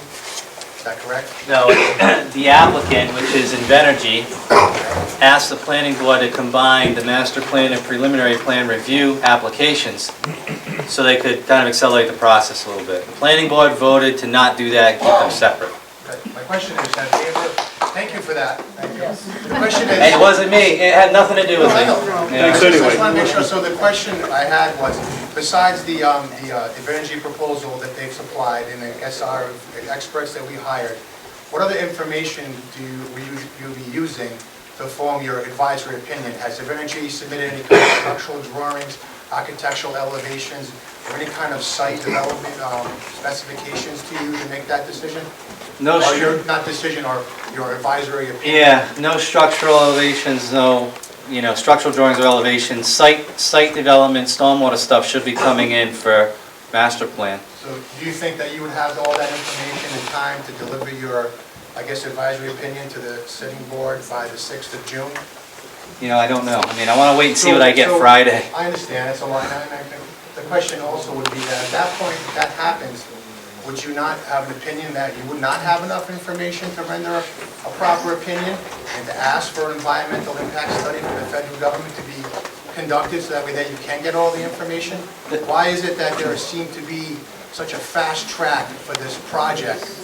Right, why is it always, it seems like the applicant seems to be asking for things to happen quicker. They're asking you for an advisory opinion, you don't have all the information. The federal government seems to be skirted at this point and not involved at all. I'm just wondering if that's an option for you, that's my question. You asked a couple questions there, and we're kind of getting into what the planning board's going to say, right? So that's why it's so hard to, I don't know what they're going to say. Okay. But to be clear, the June 6th date is a date that they can hold, and they can extend that meeting to another date, is that right? The planning board can, yeah. If they can't come to a decision that night, heck, they're going to have to get through all the input. Probably not going to be enough hours that night to do it anyway. But it's only, it's $750 million. It's a point is- gigantic project, to not have a basic site survey, drawing, elevation, structural design. I mean, how can anybody render an opinion? Today is the 4th. I mean, that's less than a month away. Just again, they tried to set the dates up to fall within the window that we had to make decisions to the EFSB. So the processes are long and they're complicated. But that doesn't mean if June 6th comes, and they don't have everything, they can't extend the meeting out to another date and wait for additional information. The zoning board then has to do its thing, and then it comes back again to the board. So the only reason the dates are what they are is to try to fit the window that we have to work within. We'll do everything we can to give it a fair hearing at every level, and we'll push to have every piece of information we need in order for the planning and zoning boards to be able to make the right decisions. We hope that will happen. We hope that the time frame is enough. The question was asked earlier whether we can ask for some kind of an extension. I don't know that, but we can find that out. But I don't know that because it's set up in statute, as I understand it. The period is set up by the state law as to require you 6 months from the date of the issuance of the orders. So we'll try, but there is fluidity in the process of what I'm trying to say. So, can I ask one other question? Have they ever supplied any alternate sites or a similar power plant, the similar power plant, the size, scope, and actual technology they'll be using, since it's all new technology? Say that again? So the plant they're proposing, they say is state-of-the-art. Is there another plant in the country that is similar to this plant? No, we're experimental. I don't So know. as What they do have for something similar, they run the same basic setup in Johnston to burn a different type of No, gas. they don't. They're not using MTV. They're burning natural gas versus the methane. So there's no identical comparison to be made. It's considered an experimental project. That is correct. It's not. We're guinea pigs. It seems like a... Another question. I'll compose. Thank you. Cynthia Crooked, Cherry Farm, Harrisville. So we have a board of experts that you've hired for us from the town. We've known that you're going to combine them with Invenergy's group of experts. Before you do that, since we are the taxpayers paying for this, because we only have $100,000 from the state. No, from Invenergy. Okay, thank you for the correction.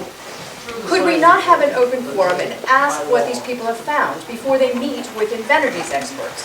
Excuse me, that's not accurate. No one has said that they're going to meet with our experts at all.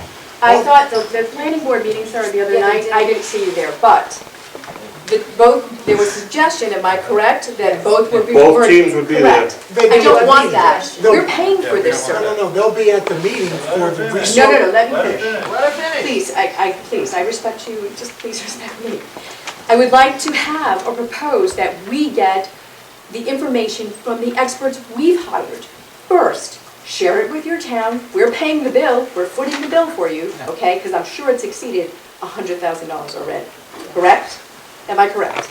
No. Then can we see the bill, It was sir? said at a previous meeting that it did exceed. You said that yourself at the What we meeting said is we before. budgeted for more than that, we budgeted more than $100,000. So where are we in the budget then, sir? That's a fair We're not question. at $100,000 by any means. Where are we though? I don't know sitting here. I don't know the answer. sitting Then here. can we get that information and can you post it on the town's website? I'll look into it tomorrow, I don't know. I just But I think that's a fair question, Mike, because we're paying for this. It's going to exceed $100,000. I know, I'm an engineer too. So this is going to exceed that. We have a right to know this as taxpayers, what they've come up with. One person out of that entire board was prepared that night. Nobody else was. We didn't get the information. How can you stand there and say you're paying for these people and they come, if you did that in front of your manager and prepared your statement at the end of the year and you weren't prepared, you wouldn't get a promotion or a raise, right? All I'm saying is, you know, what we've said right along, is the process has to take its course. All the information isn't there. I hear what you're saying, but the meeting the other night was to try to get some answers to the planning and zoning board as to where we are at the time. Things will change as time goes along. We don't have time on our side, Mike. Yeah, that's right. We do. Maybe you did, but we don't, sir.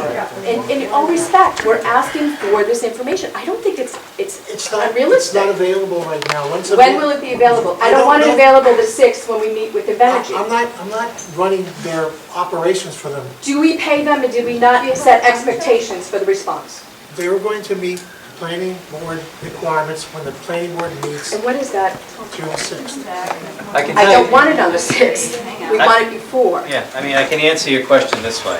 Anything that comes before the planning board and that the planning board asks about, that the consultants we've hired weigh in on and advise about, that's public record. You're going to be able to see what the planning board is asking and how our consultants are responding to what the planning board is asking. Yeah, you'll see that. We don't want to see on It the 6th. starts on June 6th for me. But isn't That's that when the the meeting date? starts. But isn't that the date that you stated the other evening, that we were going to get Invenergy's experts together with our experts and combine a quorum on what is good or bad about this? Yes. Well, Yes. then how do we validate what we pay for in the town for our experts? We, Well, how do we validate their expertise if we don't know what their results are? right, with the applicant's I don't want to experts. hear it combined with Invenergy's experts. I want to hear it from them alone. Who's that, Invenergy? Our experts. She wants our panel to convene, she wants our panel of experts to convene prior to the June 6th meeting Correct. with the planning board to pretty much do this. Right, listen, we're not the experts.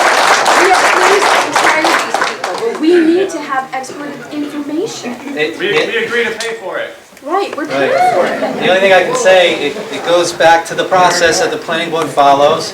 An applicant is making an application to the planning board to be heard for master plan. So they're gonna talk to the planning board on June 6th. We're gonna have That's our, the planning board, Tom. We're the taxpayers. We're the Oh, yeah, I people get that are that. gonna live here yeah. and deal with this. I'm just telling you how the process works, you know? The applicant could be a housing developer. There's a very big distinction, right, between a housing developer and a power plant. Yeah. But the law says, we treat them as an applicant, they come before the planning board and they Well- state their case. We're just lucky to have consultants there to help us on the So- fly, listen to what they say, probably meet some other night, and figure out how to deal with what it is that they're pitching to the planning board.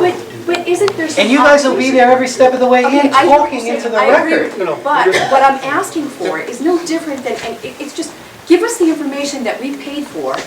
We don't want to wait till June 6th. It's May 4th. You not only will have the information, as you can jot it down while you're there attending, it'll still be available to But copy. don't you think I'll this is email it to you. important, No, we're Tom, gonna that take we care should of it. have We're gonna this take care of it. information? No, I'm trying to help. affecting I our understand, lives? I understand what you're saying. I think there's been conversations about similar things, dealing with the type of meetings we're having right now. Right. So is this possible? Can We we will, propose it and, right. you know, I We'll think try to it's do fair. this. This is something we can talk about our next town council meeting. Can you put it on the agenda? Put it on the agenda, Put it on the, when's the next time, next week? Wednesday, week from today. Agenda I'll be items are back. due at noon tomorrow. So will you have an answer for me? I'm gonna keep trying. Try. Thank you.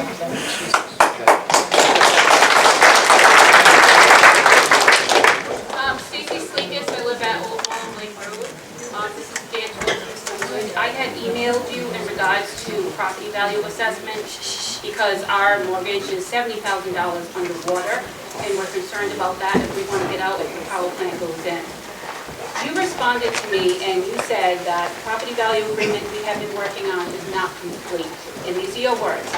Whether you believe us or not, it is probable you are far away enough from the project location to not be impacted as you fear.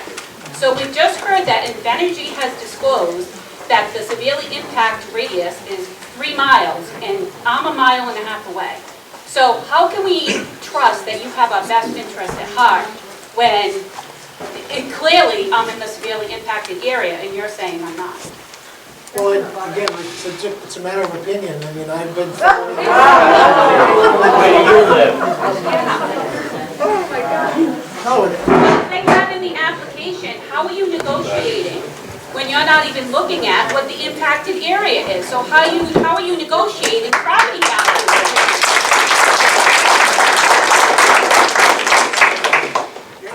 I'm not going to discuss the negotiation, and I told you that in the email that I can't discuss the particulars. But I believe that... No, we find out about it on listening to Dan York. Exactly, that's where we get all our information. 3 something out of there, right on Dan Young. Right on Dan So Young. are you calling him, that guy a liar? He's in Venergy. I didn't call anybody a liar. Colio Rock, Manley Drive, Passes.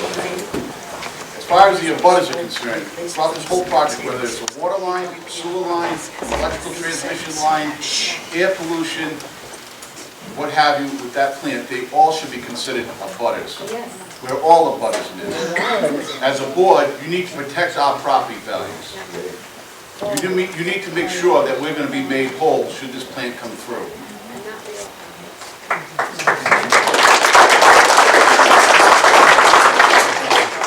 Tia Boycell, I actually live at 1955 East Walnut Lake Road, which is past Zambrano, just so everybody knows, so it's pretty further away, I'm not like super close. And I have the luxury of having an insurance company called USAA because I'm a veteran. And they do a free market value monitoring on our market value of our house, and they keep track of it every single month. And I'm trying not to get upset because this is my family. We're trying to grow, we're trying to add value to our home, and we just had all this wonderful value in our home because we bought a short sale. We were lucky enough to go through the very frustrating process of buying a short sale, but it was worth it for our family. So we purposely bought a little house that we could, in 5 years, take out a home equity loan and put on a second story and make it fit our family. Because we wanted to live in the beautiful woods and all this land, so we purposely bought a 9-acre lot away from everything with a little tiny house so we could add to it later. And from January to February, when all of these meetings started, we lost almost $10,000 in equity instantly.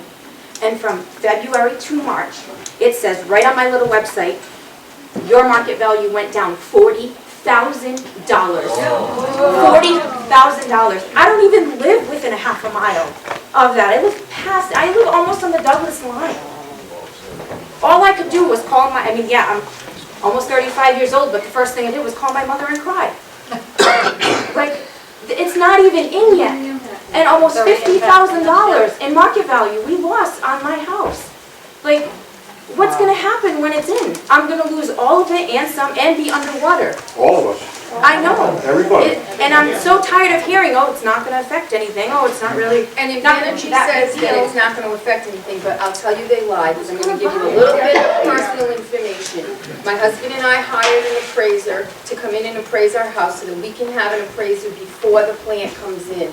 That appraiser said to us, oh, Invenergy is starting to get resumes from all of us to do appraisals for them. So they know that there is an impact. Sorry. And just to add real quickly at the, just the accountability of my insurance company, I personally called them and I wanted to know, where do you get these numbers? Like, where do you get them from? And they actually transferred me to their mortgage expert department. And when I asked them, they told me, well, we get it from your county. So apparently the county is aware that we're losing our market value already because my insurance company told me we got those numbers from your county.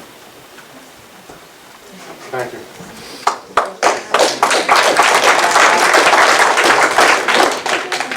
Ron Lazat, 316 Staghead Drive, Pasco. I want to thank the council for the workshop, and Mr. Kravitz and Mr. Wood.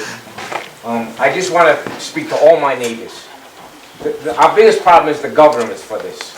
So the most important thing you can do is to call her office, send her a letter, send her an email, but not just you. She's been on the wrong side of a lot of issues because she doesn't listen to the people. Absolutely. So enough of you people, call her, email her, write her. But you got to get all your neighbors involved, all your relatives. They don't have to live in Burrillville. That's right. Your co-workers, ask everyone. She's got to be bombarded with phone calls, emails, however you want to contact her. That will get her attention, and the sighting board we won't have to worry about. It's her. Enough of the people all stick together and do what we have to do. We can win this. It's up to her. She's the one you got to keep putting pressure on. Reply to your emails. No, she doesn't. No. Yeah, she doesn't. Don't expect her to. She doesn't have to reply, but if enough people get her attention, she's going to want to be on the right side of an issue for a change and go with the people. Maybe this council can encourage. They are starting to respond. They're feeling the heat. Thank you. Give her an invitation. Get her on. We want to talk to her.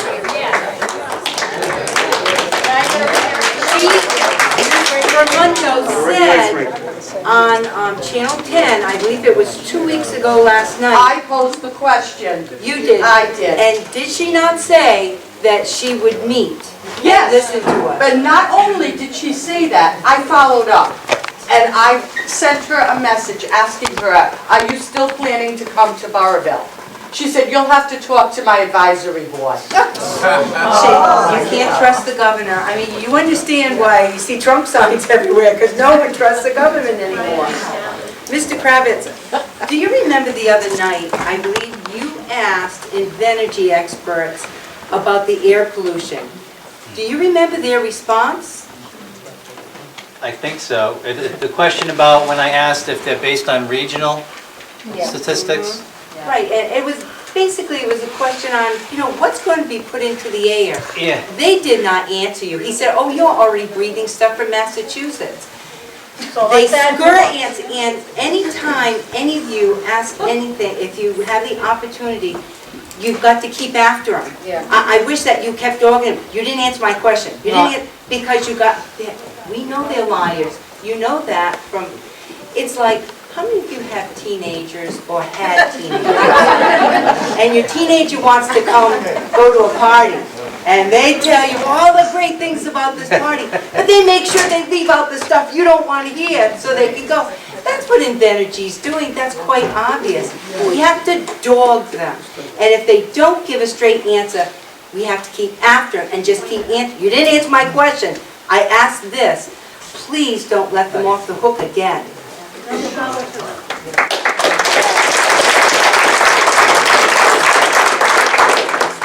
Hi, Jan Libby again, and still. I don't know if this is a question for you, somebody in the room might know this, and I feel like I should know this, I've done so much reading lately, but the EPA got involved back when Ocean State Power was, when they were looking for a site before Ocean State Power. Why are they not involved now? Why are they not involved now when this is more than twice the size of the other plant? They're not even doing an environmental impact. Right, why aren't they? What is the reason? I know. What is it? They segmented the project. Instead of the whole project, By design. They broke it up into 5 smaller projects. An electrical project, a gas line project, a power plant project, a water line project, and a sewer project. They've segmented the Make no project. mistake. That's a major reason, that's a big problem right now, that we need to hold them to the fire. And is that because We need to hold their feet to the the fire. state segmented it? That's because the Invenergy powers se- to be want it that way so they can shove this down our throats. Right, that's how they did it. Thank you. Hi, my name is Brian Putnam. I have Summer Cottage, Pasco, and I reside in Chepachet. Excuse me. I had recently asked the board about aquifers, which is, a lot of people don't know what an aquifer is, right? We're all experts now. We'll learn it. Right out of our mouths, and the public water is all aquifer water. So this is very concerning, all right? And I had asked you to, in the aquifer zone and wetland protecting area, section 3202, aquifer zoning, if you could look at it, because it seems like to me the town of Burrillville has some kind of power to protect a valuable aquifer, by the way, because not every town has an aquifer. We're very fortunate and very precious. And here's one of the reasons why. Did you have something to say? No, I was just making a comment. Here's one of the reasons why, and I think this is why the power plant got shut down before. Because the wellhead area, does anybody know what a wellhead is? Okay, is all around this power plant. It's little ponds and swamps, and it all goes into the Clear River and all surrounding areas that eventually makes it into the aquifer, which starts around 500 Bowling Lake Road, which the town of Harrisville has an aquifer that they're pumping out of that is influenced by surface water. Okay, so all the water coming from the Blackstone Valley, River Valley watershed, and I don't know if you knew this, but the Quinnebog River Valley watershed is on both sides of this plant. It's right where everything starts in the state. All our fresh water. We have, Pasco Utilities says we have #2 ranking of the cleanest water. This is very precious to not just the town of Burrillville or the state of Rhode Island. How much water does our body have in us? Does anybody know? 80%. 80 something? We need that fresh water, correct? Here's my question to the people. How much fresh water is on the earth that we can use for drinking, bathing, and to supply water for our crops? 1%. 1%. My body takes 80%. If I had something that I needed 1% of, I would really cherish that. Burrillville has a very special thing going here. It's not just Pasco, it's Burrillville. Right. And we're trying to speak up for the town of Pasco and for the whole state for that matter. Because if you go further online with the fossil emissions, the ozone layer is getting depleted. They're saying by 2050, there'll be 9 more days that you should not be outside. New England is targeted as one of them areas. When this happens, groundwater will drop.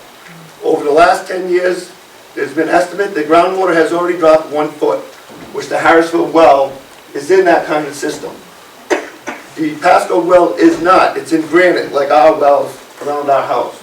There are other public wells that small communities, I don't know, Ralph Bellers, I think there might be one, a few other ones, but it's wells in small communities that all chip on this. If anybody has any common sense, you would not let 1% of our fresh water, I mean, this is, if we don't have water, we will die. We can go without food for a little while. We need water, 80%. Okay, that's a no-brainer, correct? We got 97% of ocean water, very available. Somehow, with all these smart engineers and computers and technology and sending people to the moon and whatever have you, we should be able to process salt water, get the salt out of it instead of keep on digging in the ground and taking out salt. How much stuff can we take out of the ground before something happens? Between fossil fuel the frack gas, salt, coal. If we keep on pumping this water out, and power plants can drain an aquifer like this. And once you drain it, it's done. Go right online. I can give you the websites if you want some. How much water do they use per day? Do you have an estimate with the power plant? With the one turbine, it'll probably be about 100,000 gallons a day. Right, with the two, it's like 2,000, but they want almost 1 million. Because here's the other fact, folks. Fossil fuel is very precious, right? Fossil water is more precious, and it will be, because who would have thought we would ever buy bottled water? We're running out of water because humans take too much. We cannot let industries use that much water. Save it for my great-grandchildren. When I'm 51 right now. When I'm 50, I would still want to see water in town. You know, when the MTV came down and ruined our well, and I'm not really sure about surface water getting into bedrock, because how did that get into our bedrock well? Right? It got through the cracks somehow. It's a gravel impacted well. What? It's called a gravel impacted well, it's not a bedrock well. I heard it was granite. No, they did an exploratory well and My bad, asked them to then. replace it in granite as an artesian, which most people in town don't hooked up to a water supply have. But those wells are gravel impacted wells, along with the ones in Harrisville. So they're not bored into ledge like a No, house? they're gravel impacted wells, sir. So they're in, If you go to the that is USGS under the Geological influence of Survey, groundwater. you will see a map that will Do you know, that's a good delineate. question. Do I know? Yes, I do know. Do you know when the last USGS map was updated? The one in Tom's office? Thank you for your help, Tom. I was just going to say, when you came to my office, the point of discharge of the MTBE was in the secondary porosity area, the granite area. The actual well location is what Steve said, though, in gravel pits. Okay, but when's the last time a hydrogeologist survey has been done on the groundwater? That plan in your office was 65. Yeah. That's 50 years old. That's what we used when we formulated the aquifer zone map. I was chairman of that committee. So when was the last update done on groundwater and aquifer availability? I think it's done by geological survey based on gravel deposits. When was the last time Those haven't really changed. The gravel deposits left by the glaciers. So we'll take So that what thing makes out, it things wasn't. up at Buck Hill gonna change here? The groundwater is already lowering Buck because we're in a Hill- drought. We're in a natural drought right now. There is no gravel aquifer type aquifer on Buck Hill. There's none up there. If you go to the town zoning map and look at the overlay, aquifer overlay, that's based on a geological survey map, solely. Right. And it comes in different colors, shades of blue. Yeah. So you have an A100, A88, so forth. Each one, as it goes shallow off, less water is available. The impact we had was a development that threatened the house of wells. I was on the planning board then as vice chair, and we negotiated hard and got that big development down to 9 homes. Because we were afraid the impact of those homes with the recharge, or percolation as they call it, through the ground, with the activities of those homes, with pesticides, fertilizers, and so forth, could negatively impact the house or wells which supply the major water supply for the village, along with surrounding areas. Now, Harrisville also supplies Pasco because of the pollution caused by the gas station, as we all know, on Main Street. So, if you go to the geological survey map and look at the town's overlay, that'll tell you where the gravel impacted wells are. There's several in town. Some have already been polluted. Nasonville, I don't know if that's ever recovered, from LR&R in the Western Hill was a Superfund site. It's been filtered for years. I don't know if they've completed that or not.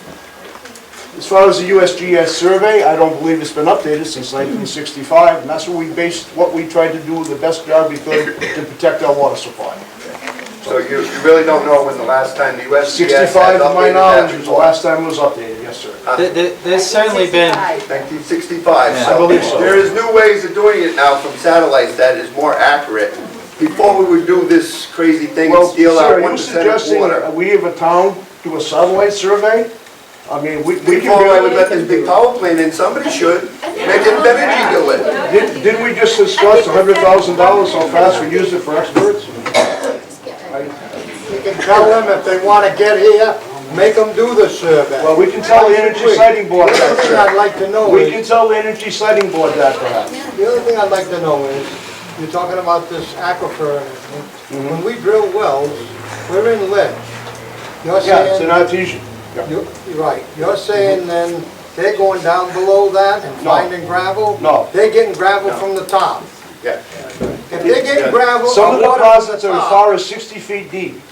And as the watershed drains to the valleys, where the rivers are, and Wilson's Reservoir, and all downstream through Harris, through Clear River, watershed down to Branch River, Blackstone, all that recharge comes off the hills into the valleys, that's the percolates worst through the thing ground. we can have for our water supply. I'm just explaining how the recharge of the aquifer works. I'm not trying to analyze what the impact No, might but be. I'm just telling the people here, and you folks also, common sense tells me that surface, and like the guy said at one of the other meetings, these plants gonna run all winter. It's gonna snow. When that pollution goes up, what's that snow gonna do? I'm not- Bring it down to this, all the, Ken, I'm not arguing those points, and they're valid points. I'm just trying to address the issue of an aquifer, and the Yeah, well, difference between I just wanted the what he people to described know. as a granite. I just want the people Yeah, to know yes, how well, bad this system is they're not- as far as our drinking water. They are sort of related, but not necessarily related. Just, Adam Carden, 9 High Street in Pasco. Now, I'm right across from CVS, so I hear everybody's noise, and I'm up on the hill. If I tap a hammer up on my deck, a gentle tap, I'll hear an echo. It travels. We all know that. What my question is, and for everyone, I also have a construction background. I want to make sure that what power does the town have? Or what is the board restricted to that they can govern any traffic up on any of the state roads? What time restrictions, if anything, happen? Because knowing that it is a state route, Route 100, what are we limited to for traffic? What have they actually set up to limit or to govern what that road is handled, what those restrictions are? Because I just want to kind of make sure that they don't run, that there is no third shift if this happens, that there is none of those items. What does the town have to be able to govern or direct the process of what goes on? Are we bound by all the other permits and everything else to say that they get a free pass on all these other items? What can we do to direct some of that? There's a weight limit on that bridge. there would be, That bridge doesn't have it anymore. That bridge right in Pasco, right by There's no CVS. weight limit on a bridge? No, but they took They the took the 10-ton sign weight, out. they took the 10-ton weight limit off because it did pass. So now they're actually able to, like for everyone, if you have a truck come and do your septic, it doesn't have to drive all the way around. It the can actually state stay. did some work on that bridge and strengthened it. As far as your question, the planning board will be asking those particular questions. They do that for any development. I was vice chair for that committee for 4 years. I'm very familiar with the process. They're enabling legislation by the state. They are charged with that duty to protect the health and safety of the community. And that's part of our pledge too, to the community also. They will do that, they'll do the due diligence, and they will look at those, and if they find objections, they will go to the Energy Siting Board, I'm sure, and say, we object to nighttime traffic associated with that power plant. We're also guaranteed, we probably ask them things such as, and this is speculative on my part, we don't want overnight parking in the neighborhood with trailers running all night. We had an issue with Algonquin a few months ago with that issue. It was brought to me by the neighbors of the Shermans, and collectively, both the Shermans and myself went to Mr. Wood, and we were effectively to stop that activity. These are the kind of things they're going to look at, the planning board. And I tell you, they're thorough. I'm the liaison to the planning board. I go occasionally to their meetings. These people on that planning board are very capable individuals, every single one. And they will do the job for the town, I'm sure, I'm confident. Okay. Thank you very much, and thank you, board, for hearing all of us and all of our comments. I just have, and you might already answered the question, but did you tell me to have any power to, you know, to fight this under the Aquifer Ordinance Article 3202? Using that specific ordinance, it's just like every other ordinance, the zoning, the EFSB has influence on all of those things. So you really have no, so why have it in the bylaws if you can't do anything? Well, If you're not gonna protect it, why write it in there? it's a different animal. Normal conditions, you deal with it. If it was Mr. Putnam trying to put up a house, we could enforce it. But if it's the power plant and the FSB has the siting authority, we can't enforce it. This is America, right? It's not Russia or, I'm just checking.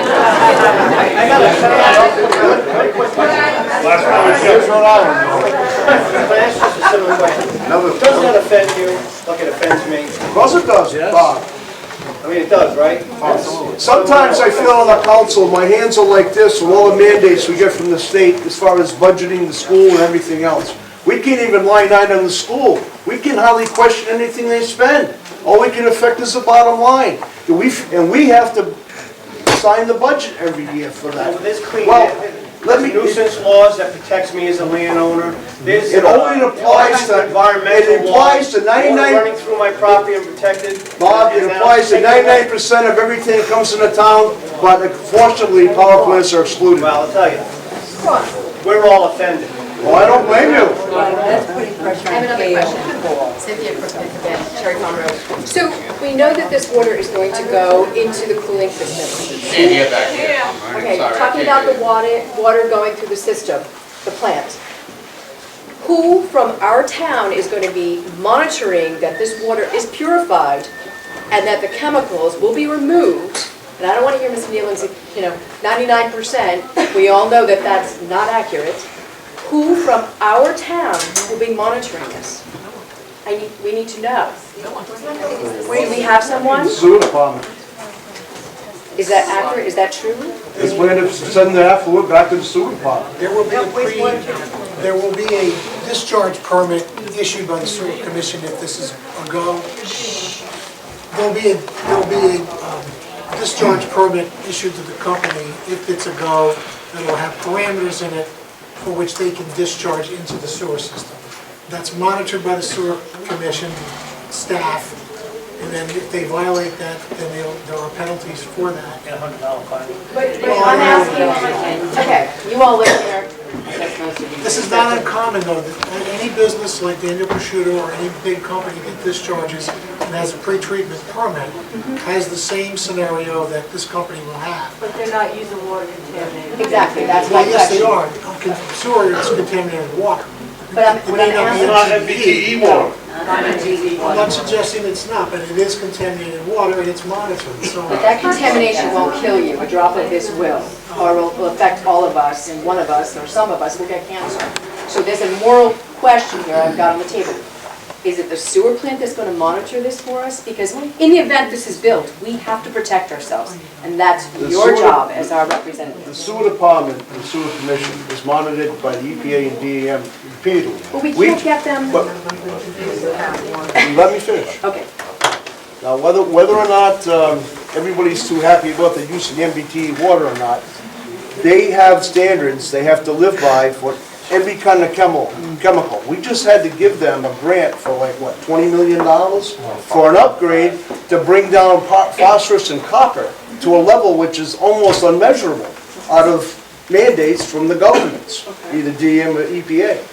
They also have a level of acceptability for MBTE coming out of that plant. Because not only will they get it from the tainted water they use for cooling, they probably get it from off the road, from cars dripping gasoline, oil, like No, metal they don't make sources. it with that stuff anymore. It's a banned On substance. spec- Banned. Well, it has been there. Why do they have a standard for it?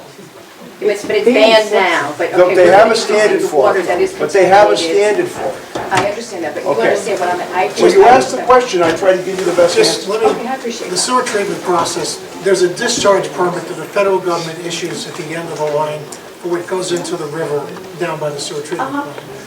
Anything that goes, that's the key element of the sewer treatment But plant. can I interject you? Just let me finish the process, how it works. they have a treatment process at the plant before it goes into the river, and it's monitored before it goes in the river. Anybody who discharges into the plant from any source, obviously residential doesn't normally have any contaminants in it, so they don't monitor you as a resident. Any business that has a discharge usually will have some type of a permit or restriction, and that's meant to stop things like MTBE, other pollutants from getting to the plant to begin with. And they do that, they structure it engineering-wise so that whatever's coming out of there is something they should be able to treat at the plant. There's also some fudge factor there, so that if something happens, and again, this is the reality of the world. Sometimes plants, sometimes businesses discharge accidentally, something happens and they send a slug of stuff to the treatment plant. However, look, that's the reality of it. And the bottom line is that's why you have a treatment plant. And they're supposed to be able to deal with at the treatment plant. And if they can't, then it becomes a different problem. The company is responsible to pay for and deal with any discharges that are illegal to the permit they're issuing. I want to bring something back that you said that was really important. You said there's a federal mandate for the water to be purified within the sewer treatment plant. Why do we not have that representative here for us, for this MTB water being pumped out of the well into our sewer treatment plant? Again, this all has to be, it's an engineering process. If you're an engineer. But you said that to us. Did I hear something incorrectly? You said there's a federal mandate. What I said was all of these things. Thatcher, whatever, it's still federal. So why is the feds not involved in this? Because everybody who's an engineer or a treatment plant or a water district, they all have to be federal and state mandates in order to be able to process what they do. So in other words, we could petition because will our utility, water utility, meet the federal standards first? Again, look, Daniel Prosciutto, for instance, they have to meet the federal standards. They don't want to stay, by the way, if we put this plant in, right? Big chunk of change going for you. I don't believe they're going to be going anywhere, but that being said. Okay. The point I'm making is that, again, you realize that you're responsible as a treatment facility to make sure you comply with federal standards. You then make the people who are discharging to you water, sewer, air emissions, you make those people comply with those standards, and that's your job. Right, that's your job, but we can't get that No, that's information. their job. But we can't get that information that we want from Invenergy, so we've hired the experts, so I'm gonna go back to that one. Again, Yeah, but Mike, let me finish. But you're jumping the cart because no one is to the point where we know that everything is being evaluated and it hasn't been completed yet. I gave you the floor, let me have the floor back. Okay. Back to my, right, back to my question. Be done at the plant instead of our sewer plant. That's I agree. Because if you don't, somebody else could be putting stuff here's in the other- there and they would just say it's not us. It's Here's the other somebody thing else. you've got to think about as a If we make town. them do it at their plant, it's their fault. Another thing is, if this goes through, pipes leak. Let's face the facts here, kids, they leak everywhere. You, as town people, need to enforce these, or double enforce if this goes through. Most of us have wells here. If we get contaminated again, we're done. We're done. And then what happens? But still, again, my question, there's a question for thought. But going back to your statement about federal regulations for the water and sewer treatment plant, that needs to apply here. And we need to get the feds involved because that should be part of this. Do you not agree? No, You don't have to agree because I know you can't, I don't but... agree because the bottom line is they're But you supposed. don't agree, Mike, we know that. No. They're going to do it, that's their jobs. Their jobs are to enforce the federal and state regulations. That's what they have to do. That's But what are we as a the town federal have to people do. involved in the water? They're not, we haven't. Based on what Mr. Wood's saying, the feds have to issue the license order to put the water into the Clear River again. The feds have to issue a license at some point, based on what he said. The discharge permit is already there, the federal government Who has a issued the discharge permit? The federal government issues the EPA discharge has dropped MTBE. Right. The EPA has dropped MTBE. You no longer regulate it. It's done at the state level. And 40 parts per million is not acceptable.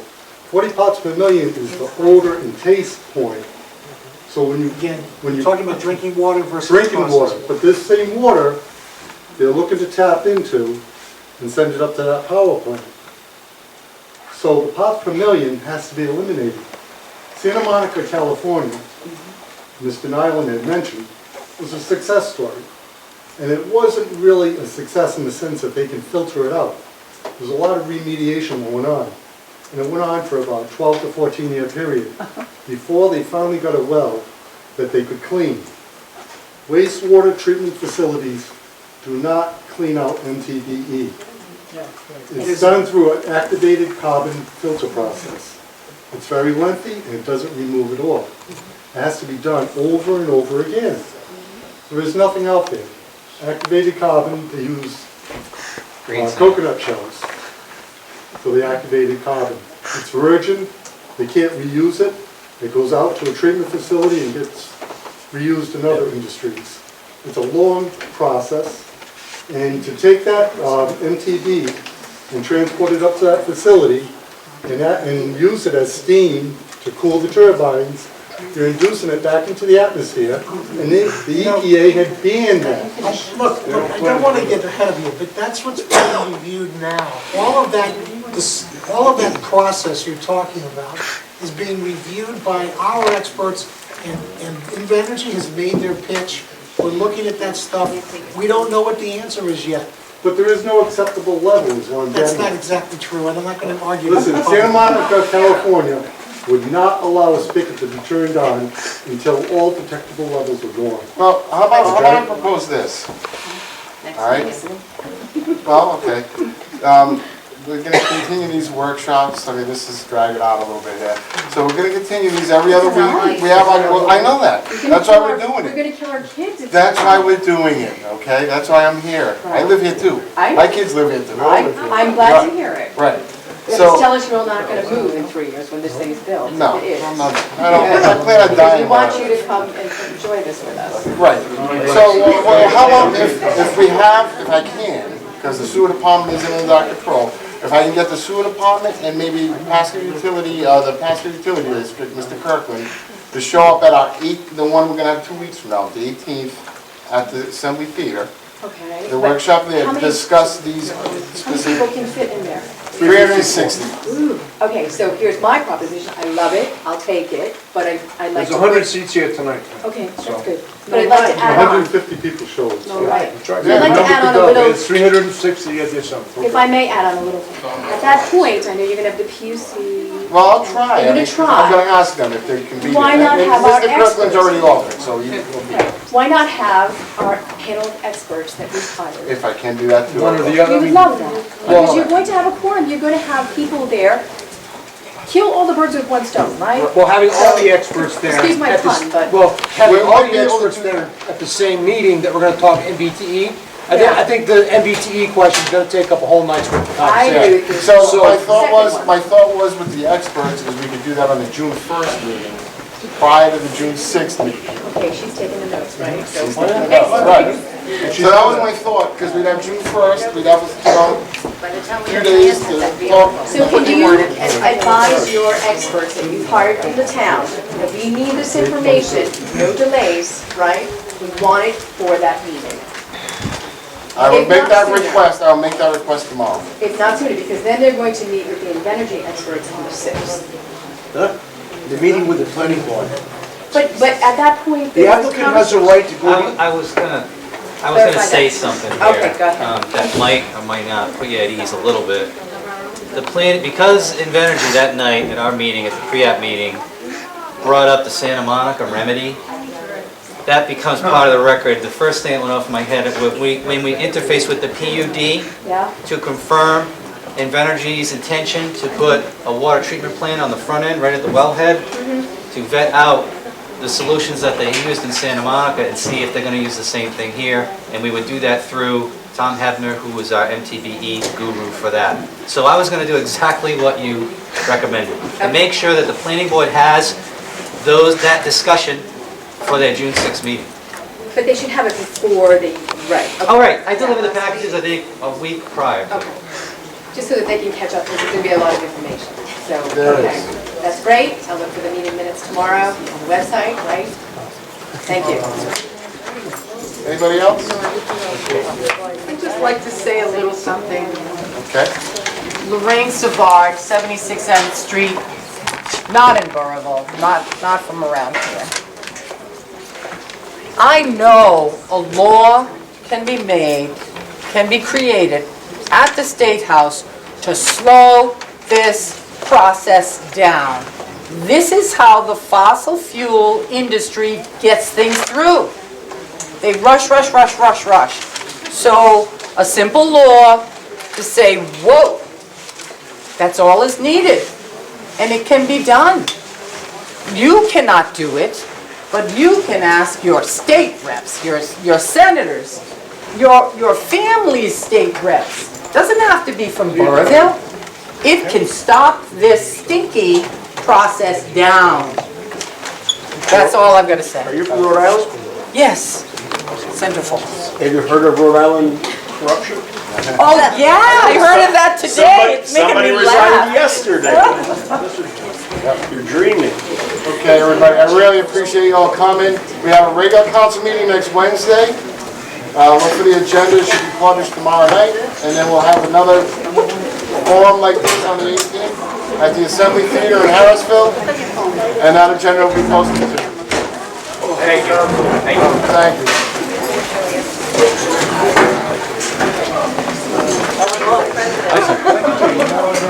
Steve, right? Yes. You might want to recheck the item that you said that I did on the agenda item.